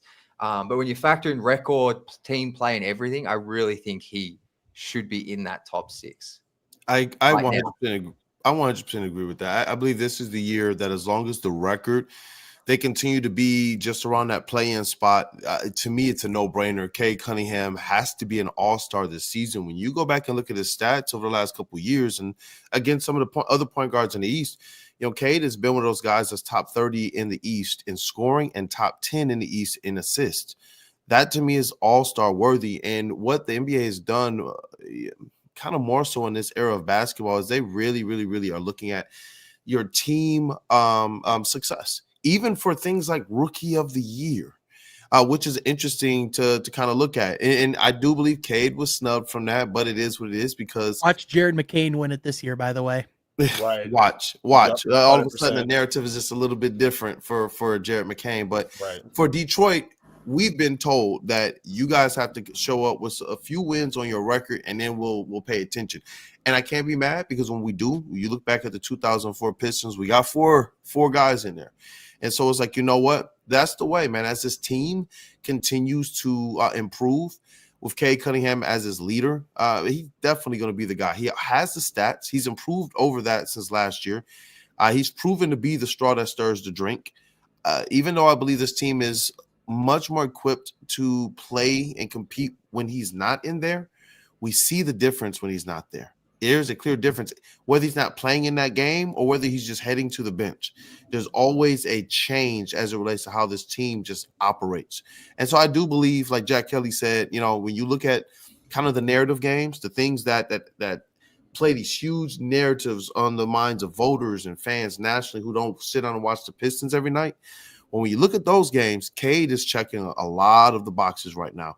And if they could just hover around, I know ESPN, they put out their predictions for All-Stars, and Cade was one of them. And the caveat was, though, the Cade with Team LeBron, which would be insane to see them playing together on the same court over All-Star weekend. But the caveat there was as long as they're just around that playing spot. They didn't even say in a playing spot. Just be around there, which to me leads me to believe that all this time they know what we know. Cade is that guy. But you got to get these wins. You have to have the team success to be rewarded if you're going to be a Detroit Piston. Another one of those standout moments was that Hawks game. Like people don't talk about that enough. From the left-handed floater off the glass over two guys, blocking a shot to close at the other end too. Like JB talked about how much that unlocked for him. Yeah, he's had a lot of great standout moments. And Jack, I really liked your list you tweeted the other day. I got it right here. Dame, Jalen Brunson, Donovan Mitchell, Cade, LaMelo, Trae Young. I think that's a done deal. I think those should be the guys, assuming the pace continues up until February. I do think those have been the six best guards in the NBA. I'm very worried for what you guys have said based on team success and narratives, based on how the voters are going to treat it, because that means guys like Derek White are going to be considered. And that makes me so mad because Derek White is an industry plant that needs to stop being pushed and shoved down our throat. I'm tired of it. I was watching Cool the other day. He was talking about Darius Garland. He's not playing better than Cade Cunningham. I don't care that Cleveland's the number one team in the East. He's been good. He has not been great the way Cade has been. Cade has been great on both sides of the basketball. Garland has great moments here or there. He also has been spotty in a lot of moments. I don't want to see these players get these nods just riding on the coattails of what their team does. And it's not to say those guys aren't good. Again, they're good players. Cade is playing great right now. He's checking every box you could ask for. He's, like you say, creating viral moments, dunking on Derek White. Like, just simple things like that have to mean something on top of being a number one overall pick. He's verified and validating a lot right now. And I don't really see the argument against him being that guy. Again, unless they just bottom out and start losing at a crazy rate, I don't really see what the argument is to leave Cade off of that All-Star team. But you know that there's going to be one, and that's why I'm hoping this team finds themselves in a play-in spot. You know, if they have the ability, like Anthony said to start the show, they should really have 12 or 13 wins. And if they did right now, you know what we wouldn't be asking? Will he become an all-star this season? The landscape will look tremendously different because now you're talking about a team in a top 6 spot. You can't leave him off. And so I'm hoping that this squad understands that even, you know, this is a team game. Detroit teams have won based on literally the team aspect of it, not the glitz, not the glam, and their awards and their, accommodations, their accommodations. It's come from them playing like a team. Chauncey Billups won Finals MVP playing like a team. And when you think about it, does he ever even get that opportunity to get his name on any MVP trophy if it's not with that 04 Pistons team and what they all bought into? Shout out to Larry Brown as well. And so it's like with Cade in this squad, now all of a sudden people are almost forced to have to talk about him. They're almost forced to have to validate what we've been saying for a long time, because last year I thought Cade put up a decent season as well. But now that you got the team, when they have to go through and do their power rankings, when they have to go through and update every day, how's the playoff picture looking, the Pistons keep being there. Cade keeps being in the top 6, 7, 5 in assists. Cade keeps being one of the top scorers in the league. There's no way you can leave this guy off, especially when you see the impact of when he's in there versus off. You look at all of the different metrics of Cade on versus Cade off. You see the difference that he's making for this team. Facts. Tomorrow got to be one of those games. They got to stamp it. Cade got to have a big game. They got to win somehow. I think so. Go ahead, Sean. Got dunk on Derek White again. Yes, please. Do it for me, Cade. Appreciate it. To me, this is like one of those questions where it's like, is the water wet? Is the sky blue? Does McDonald's serve French fries? It's one of those things where absolutely, unequivocally, without a doubt, Cade Cunningham is having an all-star campaign and deserves to be an all-star this season. I think before any injuries are factored in, he deserves to be in that conversation. But when you look at, things like, LaMelo Ball's injury, things like Scotty Barnes' injury, in my opinion, some of those things, they're like those doors like open enough where there's no world where Cade should not be on this all-star team, in my opinion. And even some of those players that you do list, like Trae Young is not having the best season of his career by any means. He's having a career best facilitation year, but he's kind of figuring out what his role is in the grand scheme of things there. Jalen Brunson is probably the best point guard in the Eastern Conference right now. He just went and out-dueled him in the Garden. There is a wealth of depth at the guard spot, but when you look at the impact and the way that Cade is elevating his team compared to a lot of those players, I think you have to have him in that conversation. And again, like as it was brought up about like how Cade's played on the defensive side of the ball, it's funny in like other sports where it's like, in baseball, like Shohei, like, oh, he's a two-way player. It's incredible. Like football, Travis Hunter, he's a two-way player. It's incredible. A two-way player in the NBA, that should just be called a basketball player. Like that is part of your job, is to play both sides of the court. And when you're looking for a guy who's been an all-star in each facet of his game, that's Cade Cunningham. I mean, to me, like if there are two guys from his draft class that like have to be all-stars this season, like no negotiations, it's Cade and it's Evan Mobley. And to me, like those are like the only two guys from that draft class where I say like you must. Now, like Scotty was having a decent season, but he's out indefinitely now with an injury. LaMelo Ball, again, he was having a really good season, but how much of that is just putting up really good stats on a bad team? Sometimes, like LaMelo, just for lack of better terms, you watch his game and you just, there's moments where it's like, how can he do that? And then there's moments where it's like, what the hell are you doing? And, like quite frankly, you don't have those moments with a Cade Cunningham. So, I'm sure as it gets closer, we'll start to get a good idea of where he fits. But, if he's one of the ones that is picked by the coaches, in my opinion, there's no reason, especially when you factor in where Detroit is now versus where they were last year. There's just no reason to leave Cade Cunningham off that list. There's not a good one. The only thing I think that I don't agree with in terms of all-star voting is please don't vote in Jaylen Brown as a guard. Please don't vote in Mikal Bridges as a guard. Yes. Like, Jesus. That would possibly leave off like players like LaMelo Ball, Cade Cunningham off the all-star list. And I think it's blasphemous. Like they're forwards. They're not guards. I get how the format is in terms of voting, but I mean, you have front court and you have your guards. Like I just don't want to see Jaylen Brown as a guard representing the Eastern Conference. I mean, I've seen Celtics fans saying, can Peyton Pritchard make an all-star team this year? Absolutely not. Hell no. I don't want to see 5 Celtics in an all-star game. I get they're having success, but I mean, like the type of season Cade Cunningham is having, like you could arguably have a debate right now. Cade Cunningham could be an MVP type of discussions because when he's off the court, this team looks like the same team that we saw last year, like a 14-win team. But when he's on the court, he gives them an opportunity to win each and every game they're in. Yeah, it's a We're great just point, talking- Anthony. yeah. When I looked at the voting from last year, just to give Pistons fans some hope if Jaylen Brown is voted in, there were 6 guards, that wasn't including Tatum and Brown, who were listed as guard forwards. So, obviously things can change, but at least 6 made it last year, and that wasn't including those 2, because Jason Tatum's listed as a guard as well. So, Also, yeah, great point from you.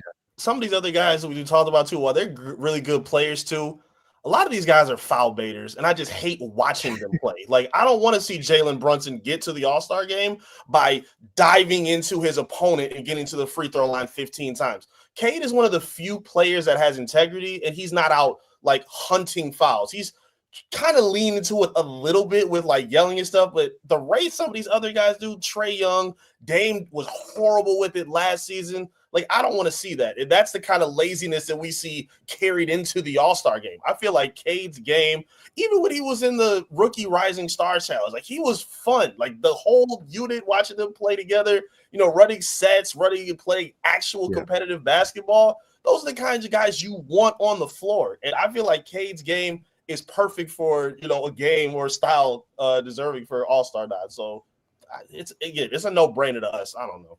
And as you brought up, when he played last time, Cade Cunningham played in that format, he took home an MVP that All-Star weekend. So, and he didn't break the trophy like Andre Drummond did. Oh my God, I forgot about that. I forgot he dropped the trophy. Do you know how many times I've watched? Not recently, but I used to watch those the Rising Star highlights of that game for Drummond. It was all we had. Younger me used to watch that like once a month. And now I look back and like, that is the most uncompetitive basketball. But I think he had like 30 and 20, and I was like, oh my God. Like, look what he can do. Yeah. Give him a chance. Like, yeah. Yeah, I mean, the fact that they gave him a broken trophy, because as soon as it like left his hand, the thing was already shattered. I was just like, wow, this is what we're doing? Really? Man, we're gonna get into the final topic of the show, and Sean, this is your topic that you had sent over to me, and I think it is such a good topic. I've talked about it a couple times this summer, but like very casually, just kind of to warn Pistons fans to get ready for these conversations. And obviously, I know Kool-Aid, you had mentioned it earlier that both Jaden Ivey and Jalen Duren are extension eligible. So I'll phrase this question: based off the first 25 games of the season, who would you extend? And who wouldn't you extend?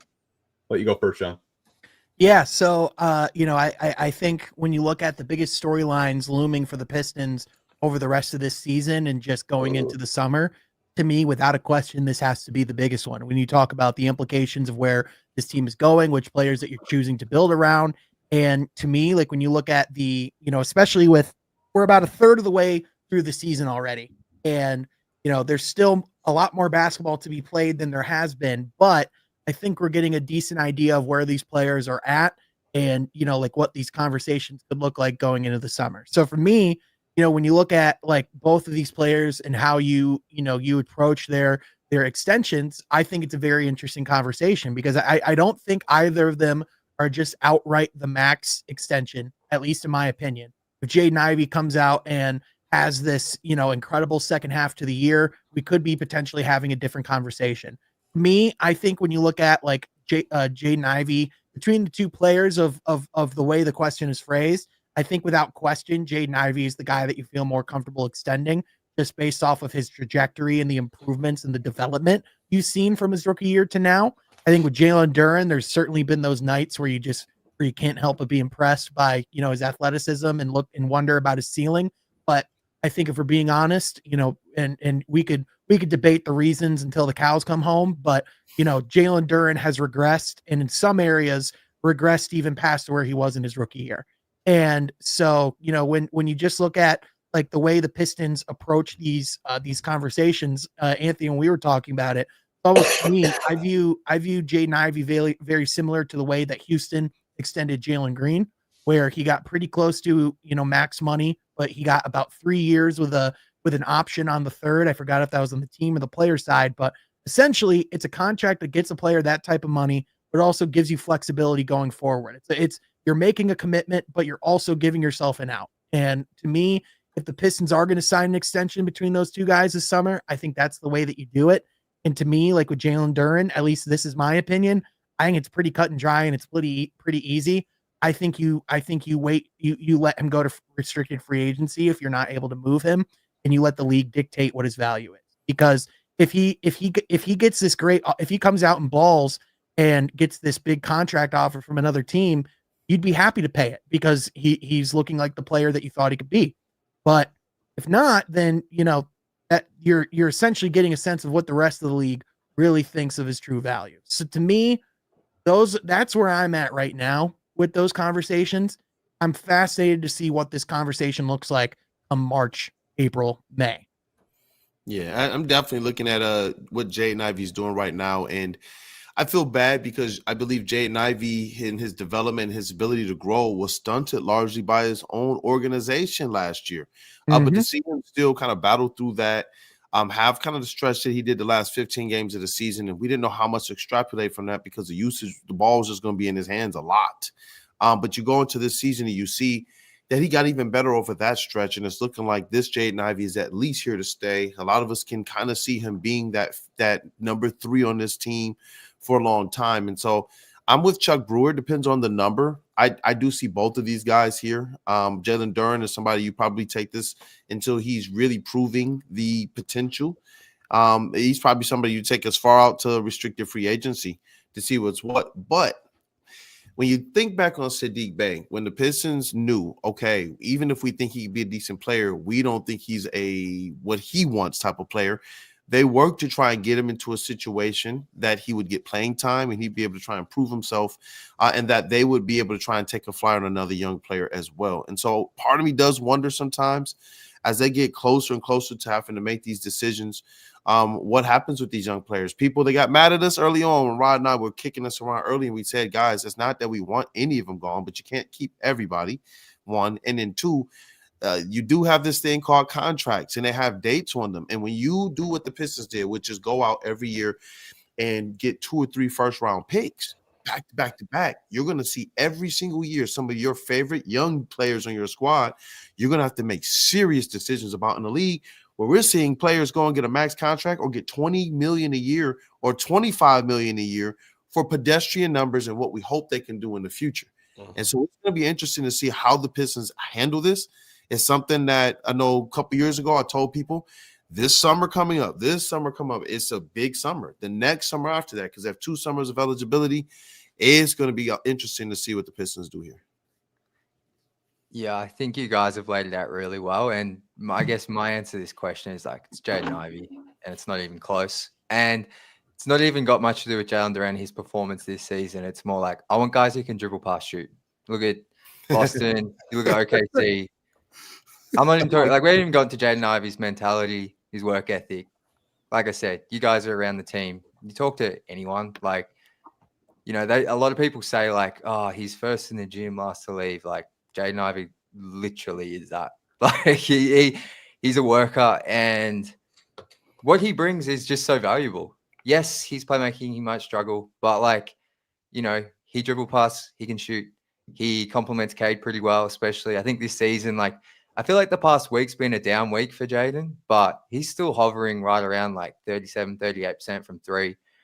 You've seen real growth, and I think you invest in that. And just positionally, like, the thing with Duren, right, is like his actual rim protection, shot blocking has never been better. But, his free throws have dropped off. And then there's the effort, and it's just, it's been tough for him. It's been tough watching him at times this season because I feel like I've seen him at times lose confidence, which I haven't seen before. And I think what we're seeing is these same issues have kind of existed with JD the whole time. But because this team is in games more often now, the warts are coming to the surface. We see that with Jaden Ivey. I mean, we see it with Cade. Like, how many times have Pistons fans spoken about Cade this season not being able to close the deal? And he's been doing that more recently. But now that these players are in more pressurized moments, and this is a good thing, we're finding out all these issues. But Jalen Duren, just with what we see right now, it's hard to probably invest in him long term. And he probably, in terms of his value in his next contract, probably isn't smart to re-sign or extend unless things change dramatically. So But for me, yeah, it's Ivy. I like he's still got to. If it was seasons to end today, it's Ivy, no question. He's got to keep proving it this season. I'd like him to be more consistent. But I think the good Jaden Ivey this season has been really fun and is a player that you can invest in and be a really key piece going forward. Yeah, I was honestly bought into Jaden Ivey. I talked to his father about it when I had him on for an interview. I think I was bought into him after all of the turmoil happened. And then when he was actually getting his shine and his shot to start and actually like playing key moments, he was one of the best players on the floor. He's not perfect yet. He's not a perfect player at this point, but you see the improvements on a night-to-night basis. Like the jump shot obviously is there. We talked about his 3-level scoring. Defense, I think, needs to be talked about a lot more with him because like he's not getting hunted out by teammates or by opponents. He's been locking in. He's been giving great effort with his speed, doing a good job of guarding without fouling. And he does a really good job of playing the passing lanes as well, too. Like he just had a steal against the Knicks where they try to throw it over to him. He tips the ball. Cade gets it, and it's an outlet to Tobias for a dunk. He's had a few plays like that now. It was a couple against the Sixers a few weeks ago. Like he's like a lot of his improvements they leap off the screen and they're so obvious that to me it's just a slam dunk to keep him if you were to decide between these two. Duren, it's so disappointing. It's coming from not even last season. Let's go back to where him and Cade were on Team USA's summer league practice team, and Cade wasn't just the one getting all the hype. Duren was getting a lot of that attention too. To me, I was sitting there thinking, okay, we knew Cade was going to be a star, but the fact that Duren looks ahead of schedule, he's bullying guys on the block. We know he's a rebounding machine. He's got great chemistry with Cade. This is huge, but to me, it's really disappointing to see the kind of steps backward he's taking, not even just defensively, man. The fact that, like, granted, I love Cade's triple-doubles. It makes me so mad that Duren is sitting there with 5 rebounds. I don't think he's had double-digit rebounds over the past, 6 games. Like, that's extremely alarming for somebody of his talent. And knowing the way that these teams play, like I saw against the Bulls where, Vucevic was lighting it up, or the Bucks where they couldn't miss from 3, or Boston couldn't miss from 3. It seemed like their game plan was, how do we pick and isolate the center so we can get open shots? And that's all that they've been doing, and that's all that has been working against him. So, yeah, Duren's got a lot of ground that he needs to make up. I think Ivy, even again, he still needs to make improvements, but the work that he's put in and the improvements he has made so far have made a huge leap for this team, for his teammates, for JB Bickerstaff. And, Duren's got to come along for the ride, or I could definitely see the Pistons moving on without him at this point. And I think with Duren, it's the fact that it's the same mistakes, on a repeated basis. And, I think a really good antidote for the Jalen Duren experience is, like what we saw in the NBA Cup, like that Friday night against Indiana, he came out with a lot of energy and intensity, looked engaged around the rim, probably one of his, better overall performances. And then the next night happened where, you're like, where's Jalen Duren? Right. And even that game in New York against the Knicks, there's no reason why on a consistent basis he should be getting out rebounded by Cade Cunningham, Tim Hardaway Jr., and Tobias Harris. Like there's just with his natural rebounding talent and what we've seen. I mean, this is probably the best, raw rebounder we've seen come into the league since an Andre Drummond. Right. And for him just to not have, just to not have those nights, consistently is something where, it just makes you question. And, again, it's like, you understand that this is his 3rd coach in as many years and that there's a lot of, different things you go through with that. But this isn't football where you're learning a whole new scheme or, an entire different philosophy. Like if you're you're playing drop, you're switching, or you're boxing out near the basket. You know what I mean? It's not this isn't necessarily rocket science in some areas. But you do have to know that instinctually, when you look at his kind of career, college and pro wise, it's almost looking like Andre Drummond's. There wasn't a lot of development support for him at Memphis, just like Andre Drummond. He didn't even get coached by the coach that recruited him, at UConn. And then you come into the league and they were all saying the same things. Oh, they can do all these things, athletic. They can get out into the passing lane. They can defend all over the court and they can catch lobs. But they both said this, their projects. It's going to take some time and some of this. And with Andre Drummond, I noticed instinctually, he was one of those bigs, the only big that was top 10 in stocks, blocks and steals per game. And he was leading the Pistons in that for a long time. And we understand the rebounds. These were things that he instinctually could do very well. Whereas Jalen Duren, I think he's a good raw rebounder, but instinctually, it just doesn't seem like he understands how to play the carom sometimes, or the angles. Sometimes it like the boxing out aspect, like you shouldn't allow somebody smaller than you to just walk right in front of you and grab the rebound. Sometimes I'm seeing Cade get triple doubles because he's just walking in front of Jalen Duren and grab the rebound. And so it's like from that level of aggression, I'm hoping that the organization, as they're assessing now with this current coaching staff and development staff in place, that they're able to put this stuff on film, sit down with them, and now teach them, because I don't know who's done that for them in college or the program game to this point. Last year, I didn't get the sense that there was a lot of teaching going on. You see them working on things in the practices and in the shoot-arounds, but when you look at him this year, it's not necessarily regression. He just hasn't taken a step forward. And it's interesting with these two players, because Jaden Ivey's one that we're talking about it. Like, he actually took steps forward. Last year, he showed something, and this year, he's taking another step forward, proving that, at least from an individual player, if I'm going to trust you with an extension, I want to know that you can go into the offseason and come back better. I want to know through the season that you can go through the ups and downs and still find a way to get better. Those are those kind of intrinsic things. If not, it makes it a little bit more tough to say, I can trust him with the investment. You look at some of these players in the league, they go with those investments, and then they even put more into it. And they are locked into gyms all off season.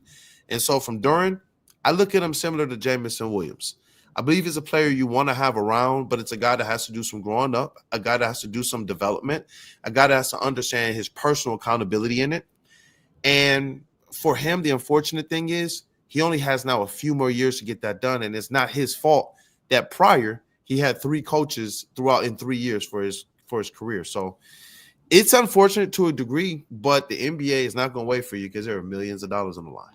And I think that's why having a season like being able to wait out and let him get to restricted free agency, I think that is why that could potentially be one of the best things to happen to his career, because it does get that it does light that fire under his butt, so to speak. You know what I mean? Like, do you want to earn that second contract? Do you want to keep playing? Do you want to, prove your spot within Detroit? So yeah, it's, to me, again, like, I think he's probably been, for the fan base, just from what I can tell, probably the biggest frustration point. And I think, to Jack's point, it is because each game is more consequential that you're starting to notice some of those things. I just think the thing that you want to see through the rest of this season, and even just through the rest of Jalen's contract in general, is that he's learning from those mistakes, that he's applying them to his game and getting better. Because, even when the nights where he is locked in defensively, it's a lot of the dumb fouls, the bad decision making. Like, a lot of the times it's just playing himself out of the game because he's already in foul trouble. Yep. Yeah, I think the one thing, I think you guys just nailed this topic as usual. I would extend Ivy too. That's not a question. Each year he's developed something that I thought might take maybe a couple of years, and he did it in a very short amount of time.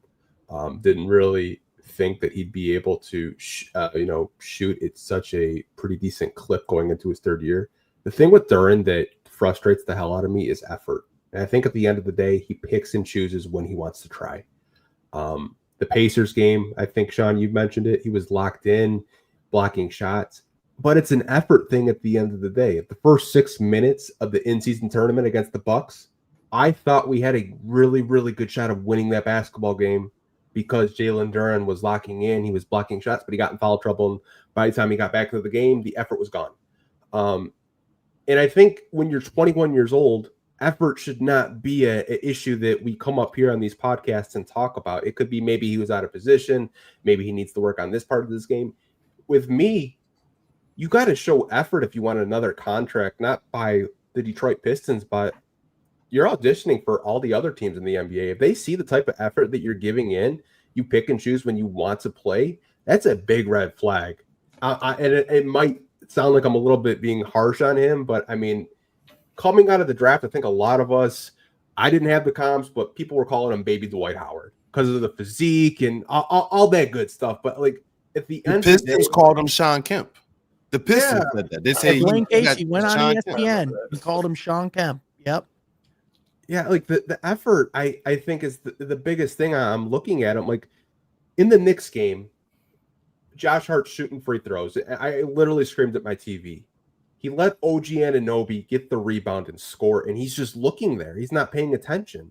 Like stuff like that. Like I'm not surprised JB Bickerstaff plays Isaiah Stewart for extended minutes, and it's longer than 2-3 minute spurts. Sometimes it's 10-15 minute spurts, and he lets Isaiah Stewart fall out of the game because, you know, I could maybe count 4 games this year where he's actually given effort and locked in for, you know, a full 40 minutes this season.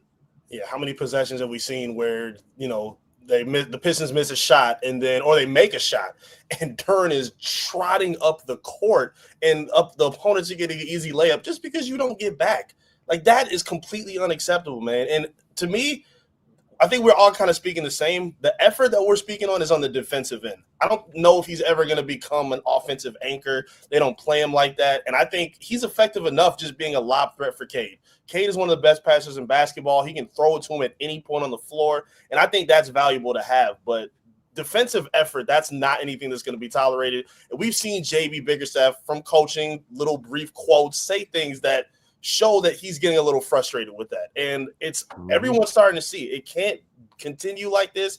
And again, it's literally to me just defense at this point. Offense, I don't think has going to be that much of a stretch outside of what he does on the glass. I don't really think that's going to be something that demand too much of him from. So he's really got to get it together sooner than later. And I see C and Ink. You just said what I was going to say. When you talk about the effort, I believe he does 100% have stamina issues. He's talked about it in the past. We see him come into the seasons every year huffing and puffing. And I believe that does have a lot to do. So you talk about the way that the Pistons, the schedule that they play, which, Anthony, if you're going to, you said it earlier, talk to the league about that. Because it doesn't do them any favors. But when you it's so unfortunate when I look at Jalen Duren and I believe that he has potential to be better than what we saw out of Andre Drummond, but that I know prime Andre Drummond with this squad right now would be going ham. Facts. With this team, because Andre Drummond didn't have a squad around him. He came here and it was just like, go do work. We don't even know what to do with you. We're going to bring you off the bench behind Greg Monroe to start. Like, you know, if he was here, I think that's the type of big, a guy that's just going to be similar to Isaiah Stewart. I'm going to set bone-jarring screens. I'm going to be one of your top guys when you roll to the rim, because I don't get it.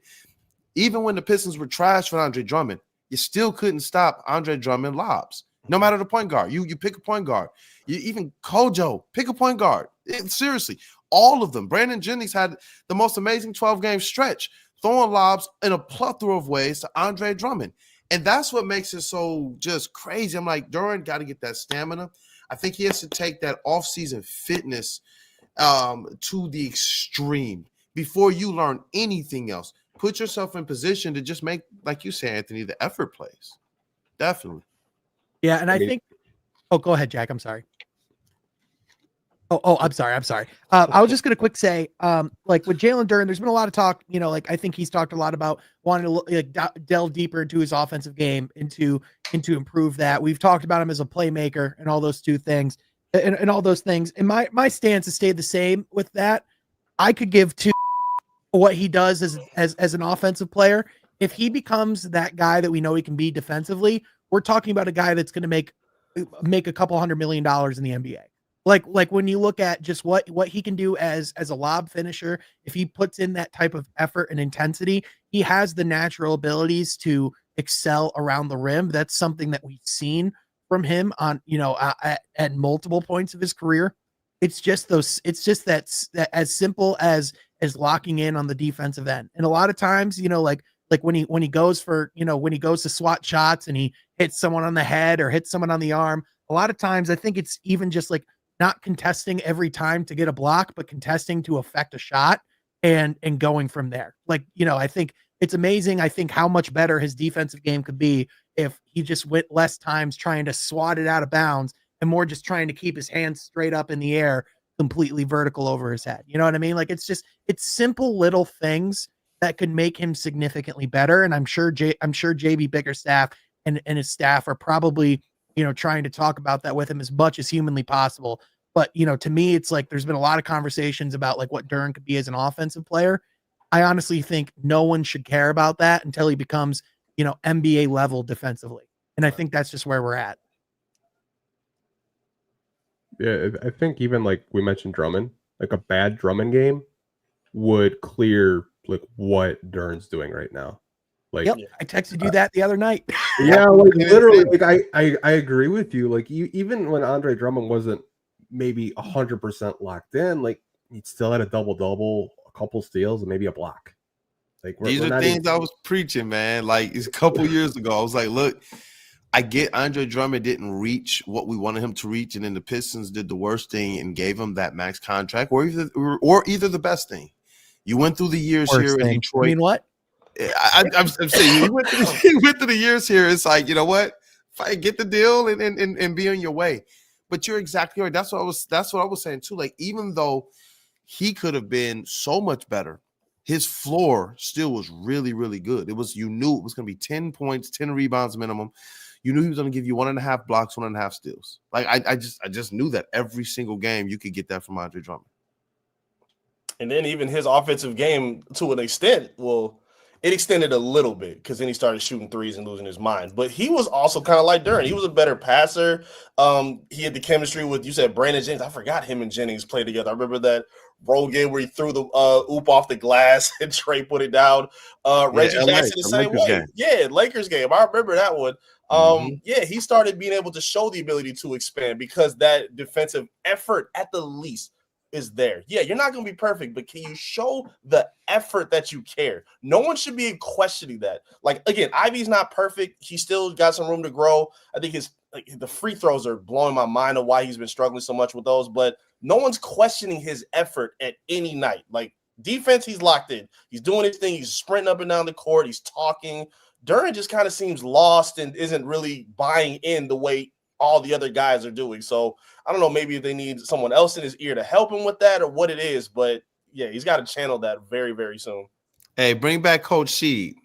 That's what he needs for real. That's what he needs for Drummond and that one dunk everything. And for the little bit that Sheed was down at Memphis, I liked it. And Jalen Duren talked about that too when he got here on draft night. And Rasheed Wallace wasn't there too long, but sometimes I'm just like, bring somebody in here who's just going to be in his ear all practice, all offseason, all game. I'm in your text.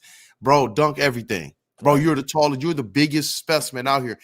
The one thing that sticks out from J.B. Bickerstaff being hired here is in the conversation with Richard Jefferson, the podcast he did, which was like the first real like in-depth conversation we got of J.B. Bickerstaff and what he thought of this squad. It was the Jalen Duren thing. And they were talking about how, that dude is built like a monster. Mm-hmm. And so now it's just a matter of, can they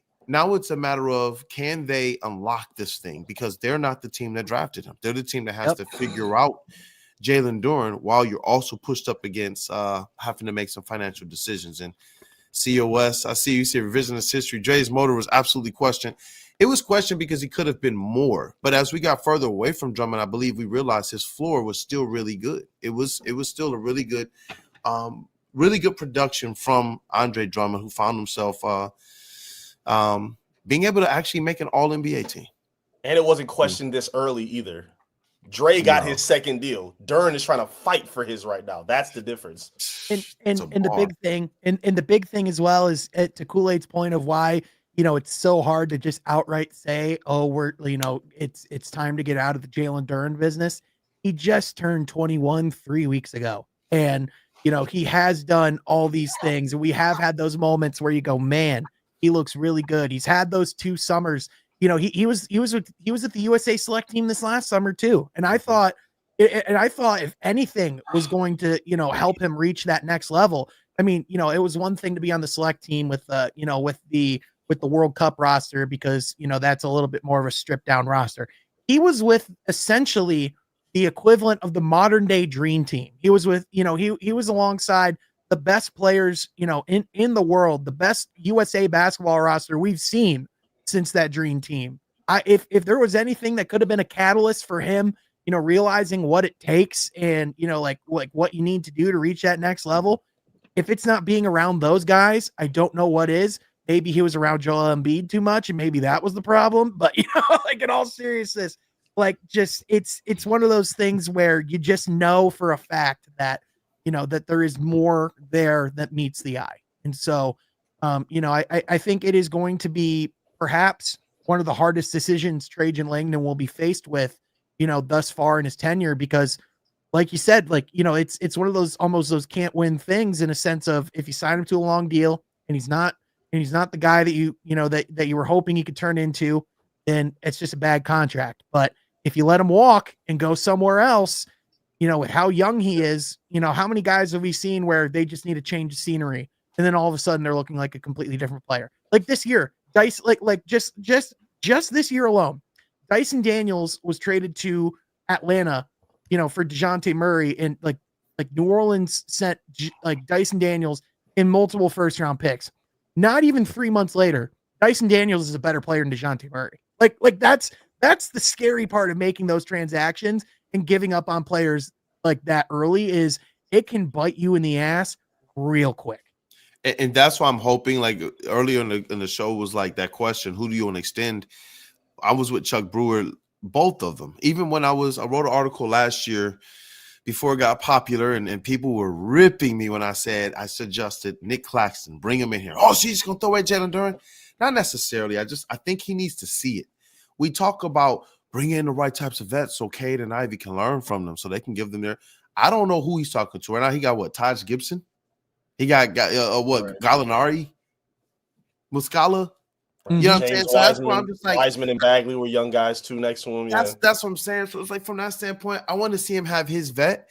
I do believe that if you're JB Bickerstaff, you're entering here, you don't have the same like right of play that you have with these guys because you didn't draft them. And if Ron Holland is somebody who you took fifth and he's sitting on the bench, then at some point in time, if you do believe in where Jalen Duren can get and you think you can help him get there, but it might not be immediately right now, I don't think you can continue to just, press and run and do the things that they're doing, because I think it puts this team in a bad position, both defensively and offensively, from your starting center position. Because I do agree with Sean. He is a young player, very young player, needs more development, has enough to give you right now. I just don't know where the tick is that turns that motor on every single game. Where's the tick that makes him just every rebound is mine? There's not anybody that's a guard that's coming down here and getting this. It's like when I listen to some of the old players like Rasheed Wallace and even Andre Drummond talk about rebounding, Drummond was trying to elbow his own teammates for the rebound.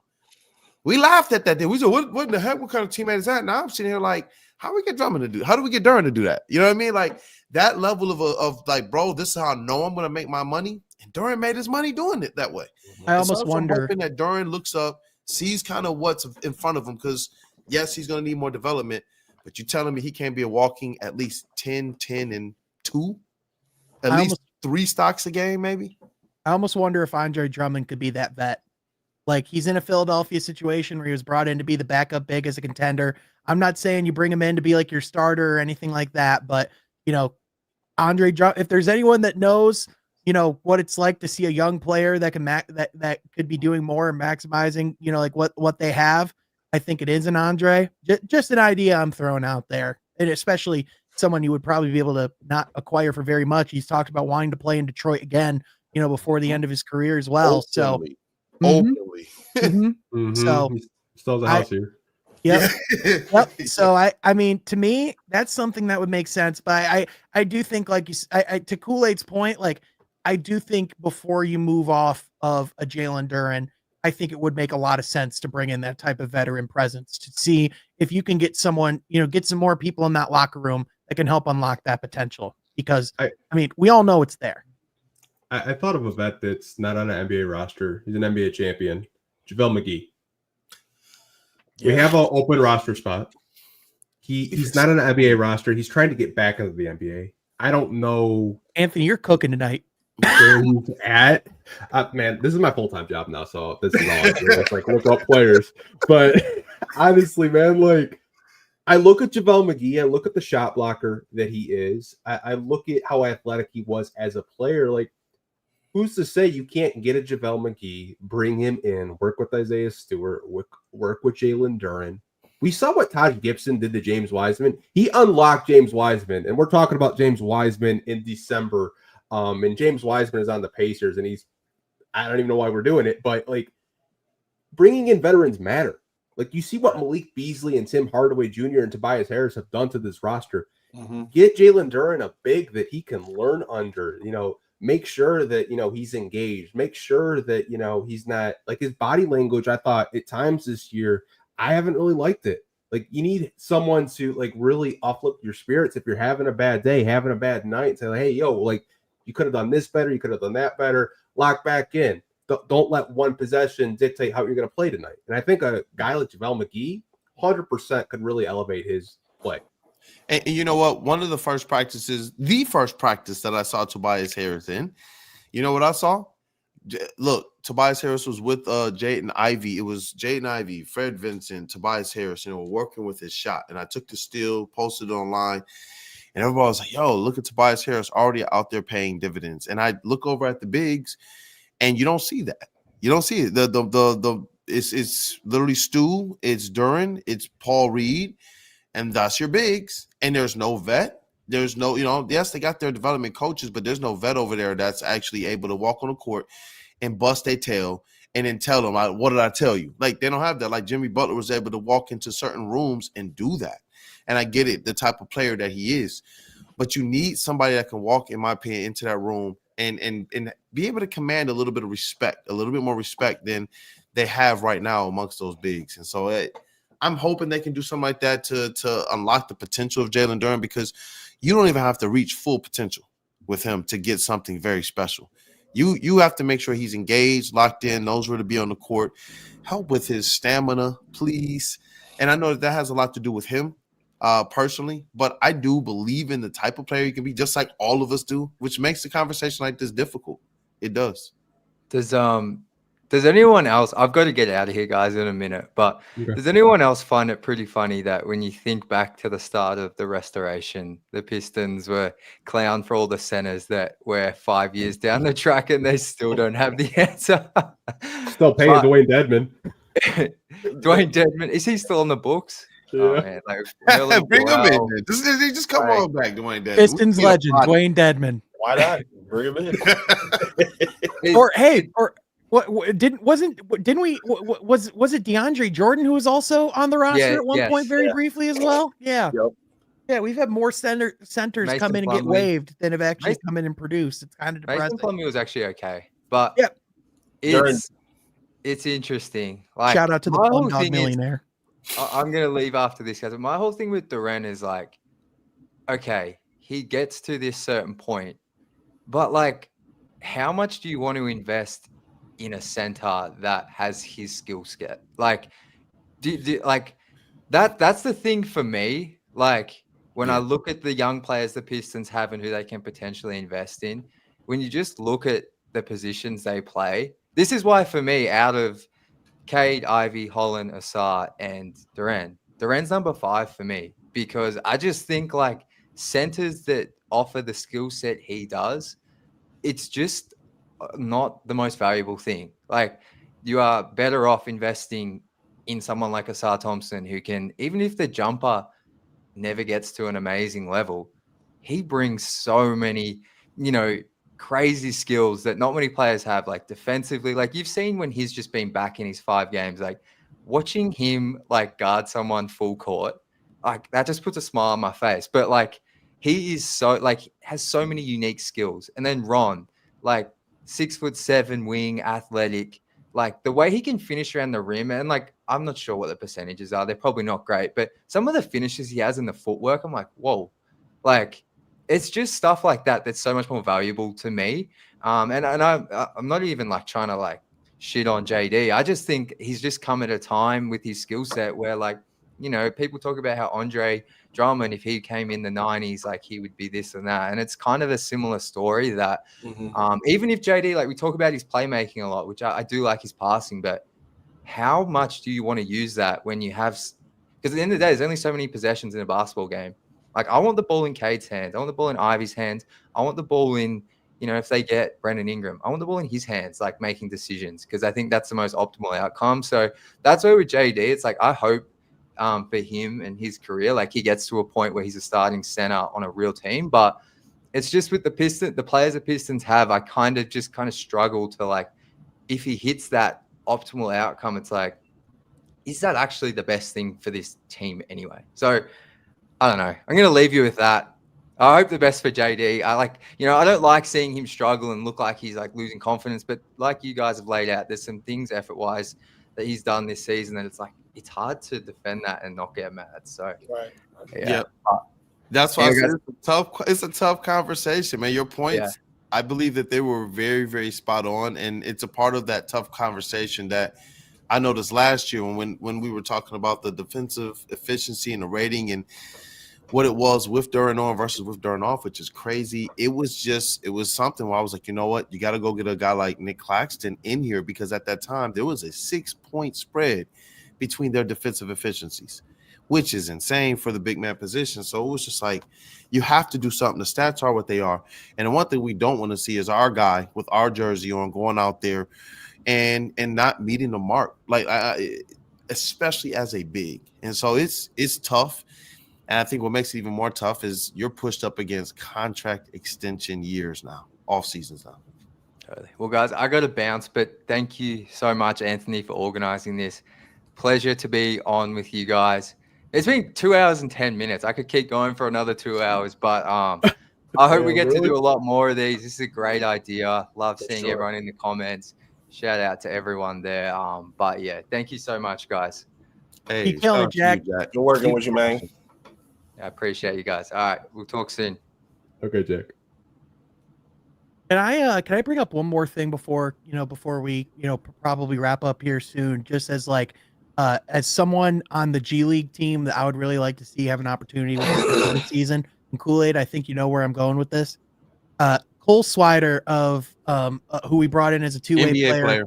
He is without a doubt an NBA player. I still need to put out something about, just like Motor City Cruise Media Day and the things that we learned from that. But the most impressive player from that day by far was Cole Swider. And this is a guy who came from the Miami Heat system and played in their G League, their G League culture. This year in his 7 games with the Motor City Cruise, he's averaging 24 points on 50% from beyond the arc. He has a very clear understanding of where his game would fit in the NBA. He talked quite a bit about being a movement shooter and working on that skill set and, being a capable defensive player.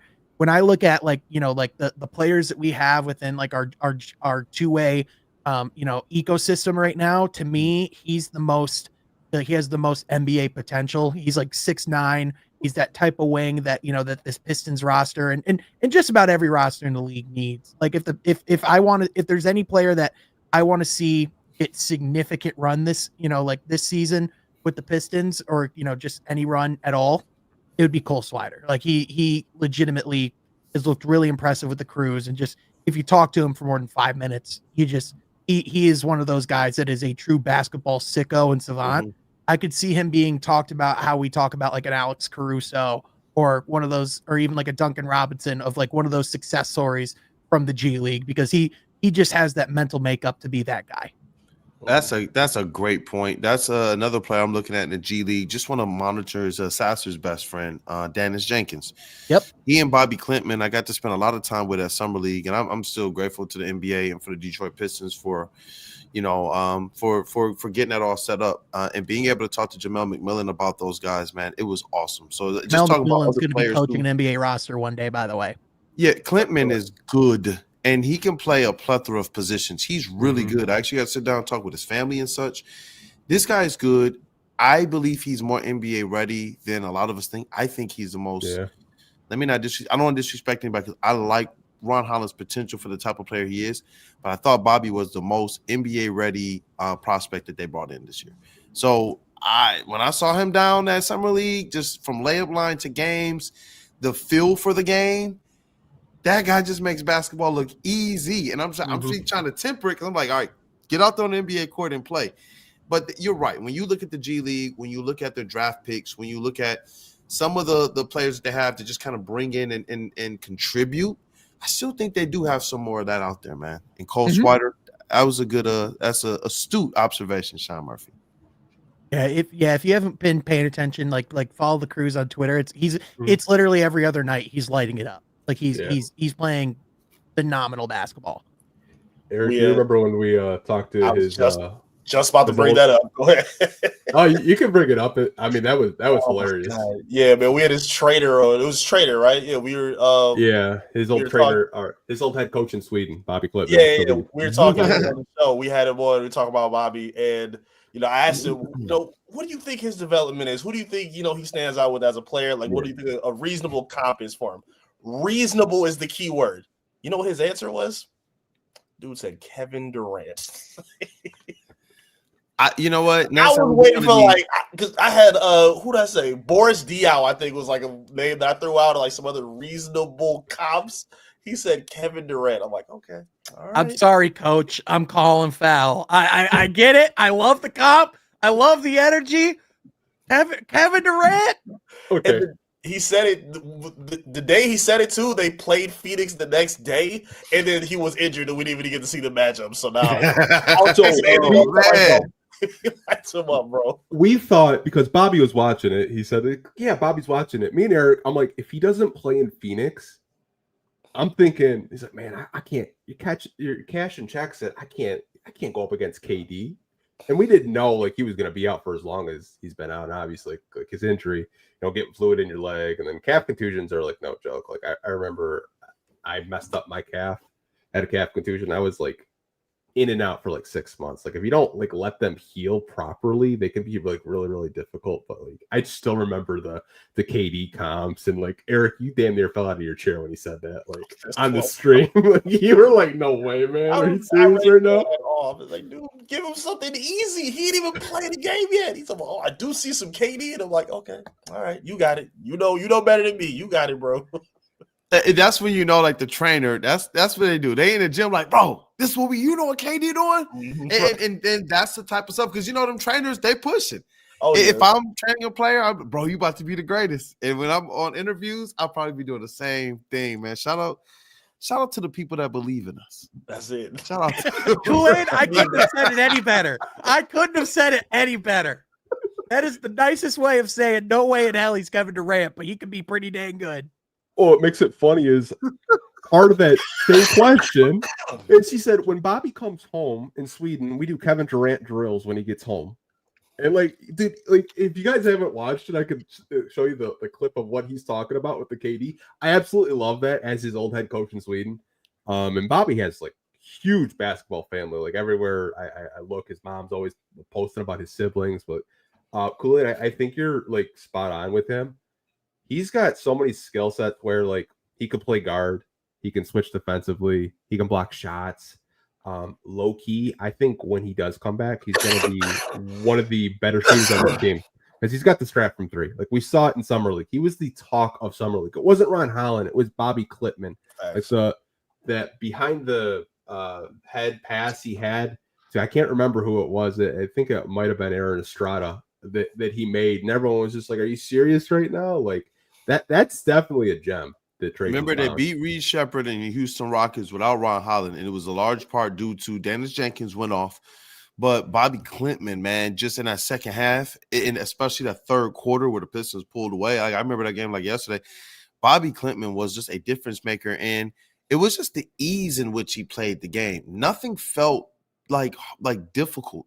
It was just cross, bing, bing into the mid range. They think he's shooting pass. I'm just golly, it's like that. And you tall too, so it's I can't wait to see him play because I believe his skill set is something we need. Defensively, he was engaged as well, and it was a guy that I'm glad you said it first. He was a guy that I was looking this guy can play the 1 through the 4.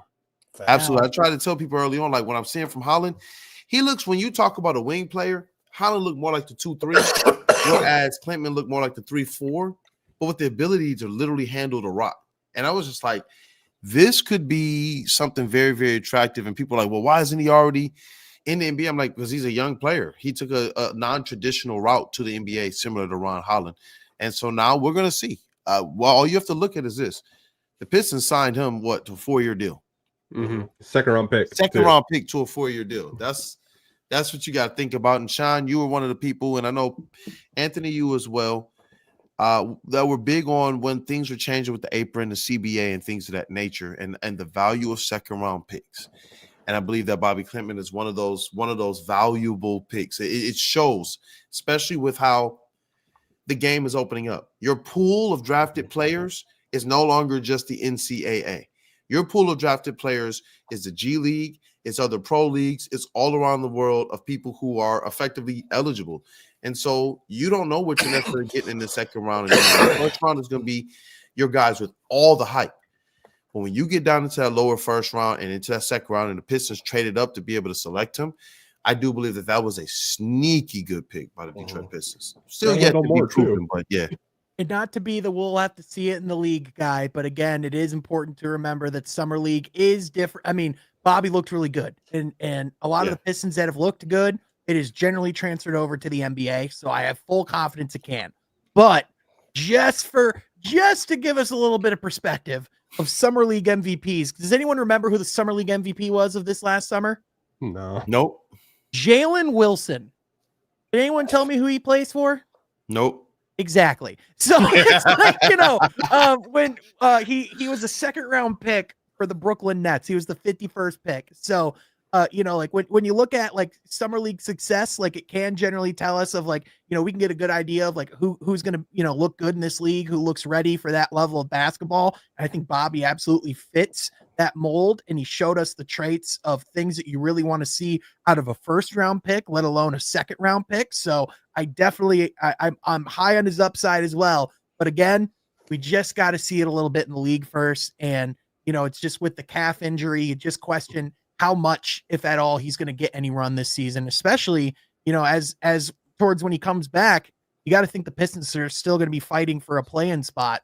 And at that point, you're going to have less games really to be able to afford any of those mistakes or anything. So I think with the injury, I think we're probably going to, I think it's more likely that we see Bobby maybe play a little more with the Crews than we would have initially thought after his summer league performance. That's just a speculation.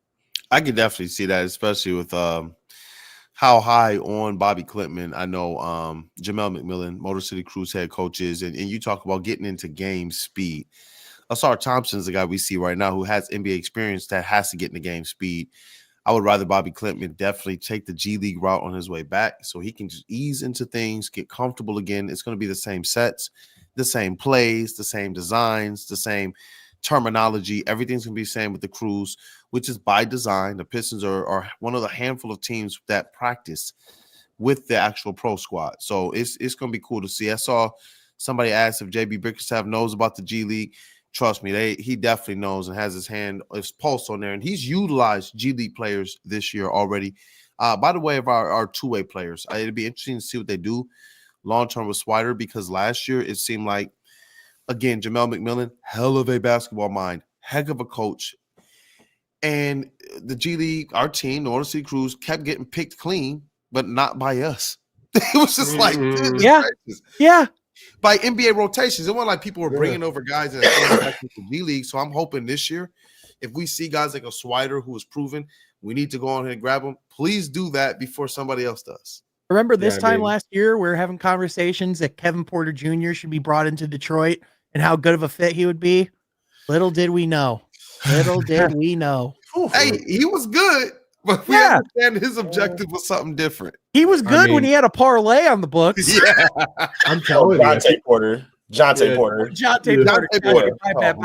bad. Yeah, he was a dog. He was a dog. It's a shame that panned out how we did that. That story still blows my mind. Yeah, he was a dog. He was just an underdog fantasy user more than he was a dog on the basketball court. He's just like us. He's just like us. I'm telling you, if he would have got picked by the Pistons, he would have been a millionaire on that 28-game losing streak. Put $100 down each time. Would have won at least $100,000 easily.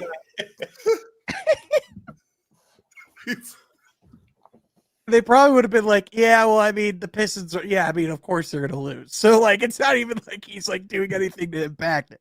But anyway. I remember seeing him hit a three. Shot clock was winding down, so he had to just throw it up there. And it went in.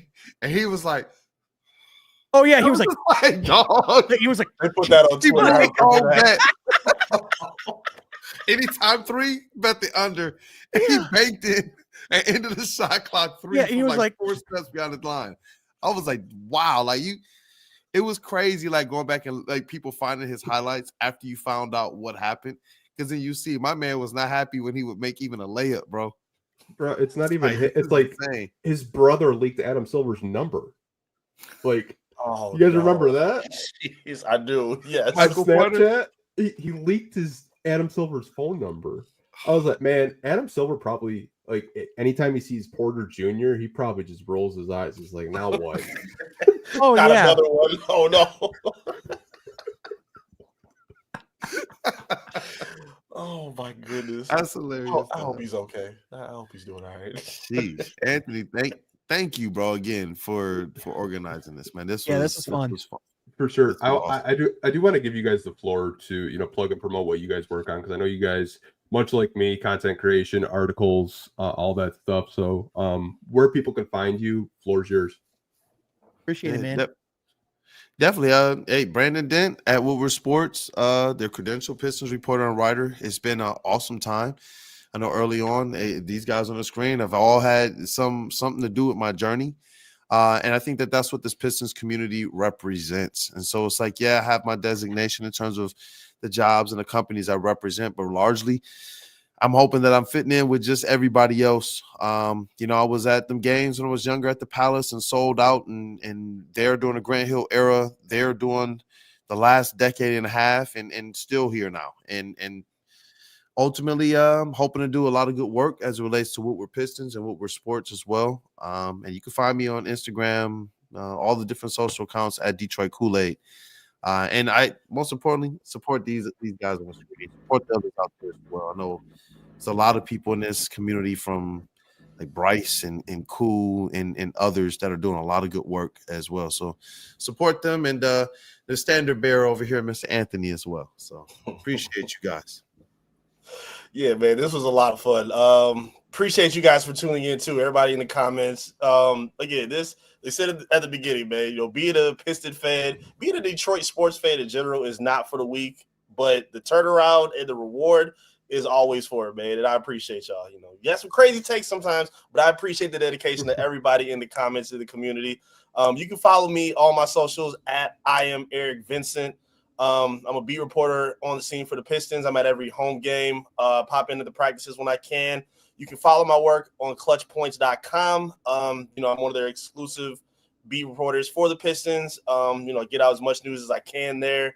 I do have my own YouTube channel as well, Top Title Entertainment. You can follow me on there for sports talk, Lions talk as well, music, wrestling, all of the above, man. Really appreciate you guys for the platform and the time. This is a lot of fun, man. I'm really glad we got to make this happen. Yeah, man, Anthony, you're the dude for real. Shout out to Eric and Brandon, both big brothers for me in that room. So just appreciate everyone on this stream. But you can find my work at Sean Halfcourt on all social media platforms. You can also find my podcast from Halfcourt on YouTube. Independently credentialed, covering all things Pistons, as well as I like to talk all things NBA as well. So generally try to do at least one podcast a week. Going to be trying to ramp that up here much more going into the new year and everything. But yeah, all my other stuff you can find. I'm on Instagram, X, Blue Sky, all that stuff. You'll want to follow there because, whenever I go to games, I try to put together some good content, whether it's interviews, whether it's, commentary, things like that. So be sure to follow that. But Anthony, you're the guy for real. Thanks for putting this together. We got to make this like a regular thing. Like whether it's that's what I was thinking. Whether it's like, oh, trade deadline, we all come together like before the draft. Like, I feel like at the very least, we got to have those like big highlight events. It's like Avengers Assemble type energy. You know what I'm saying? Literally, just the commentary from people watching. We have almost 800 people watching right now at 9:30 at night. Which is it just kind of tells you how passionate the fans are. I do want to say, Kool-Aid, we have your Woodward Pistons, your Twitter in the description below so people can follow it. Eric, same with you on Twitter, and Sean with your half court stuff. Eric, just send me the link to your YouTube channel and I'll add it in this video as well. But I appreciate you guys making the time. I know we had talked about it. It's great that the Pistons actually get some time off and they don't have to play another back-to-back. But like honestly, I appreciate you guys. Appreciate everyone, watching right now. Hope you guys have a great rest of your night, and we'll see you guys next time. Peace. Thank you.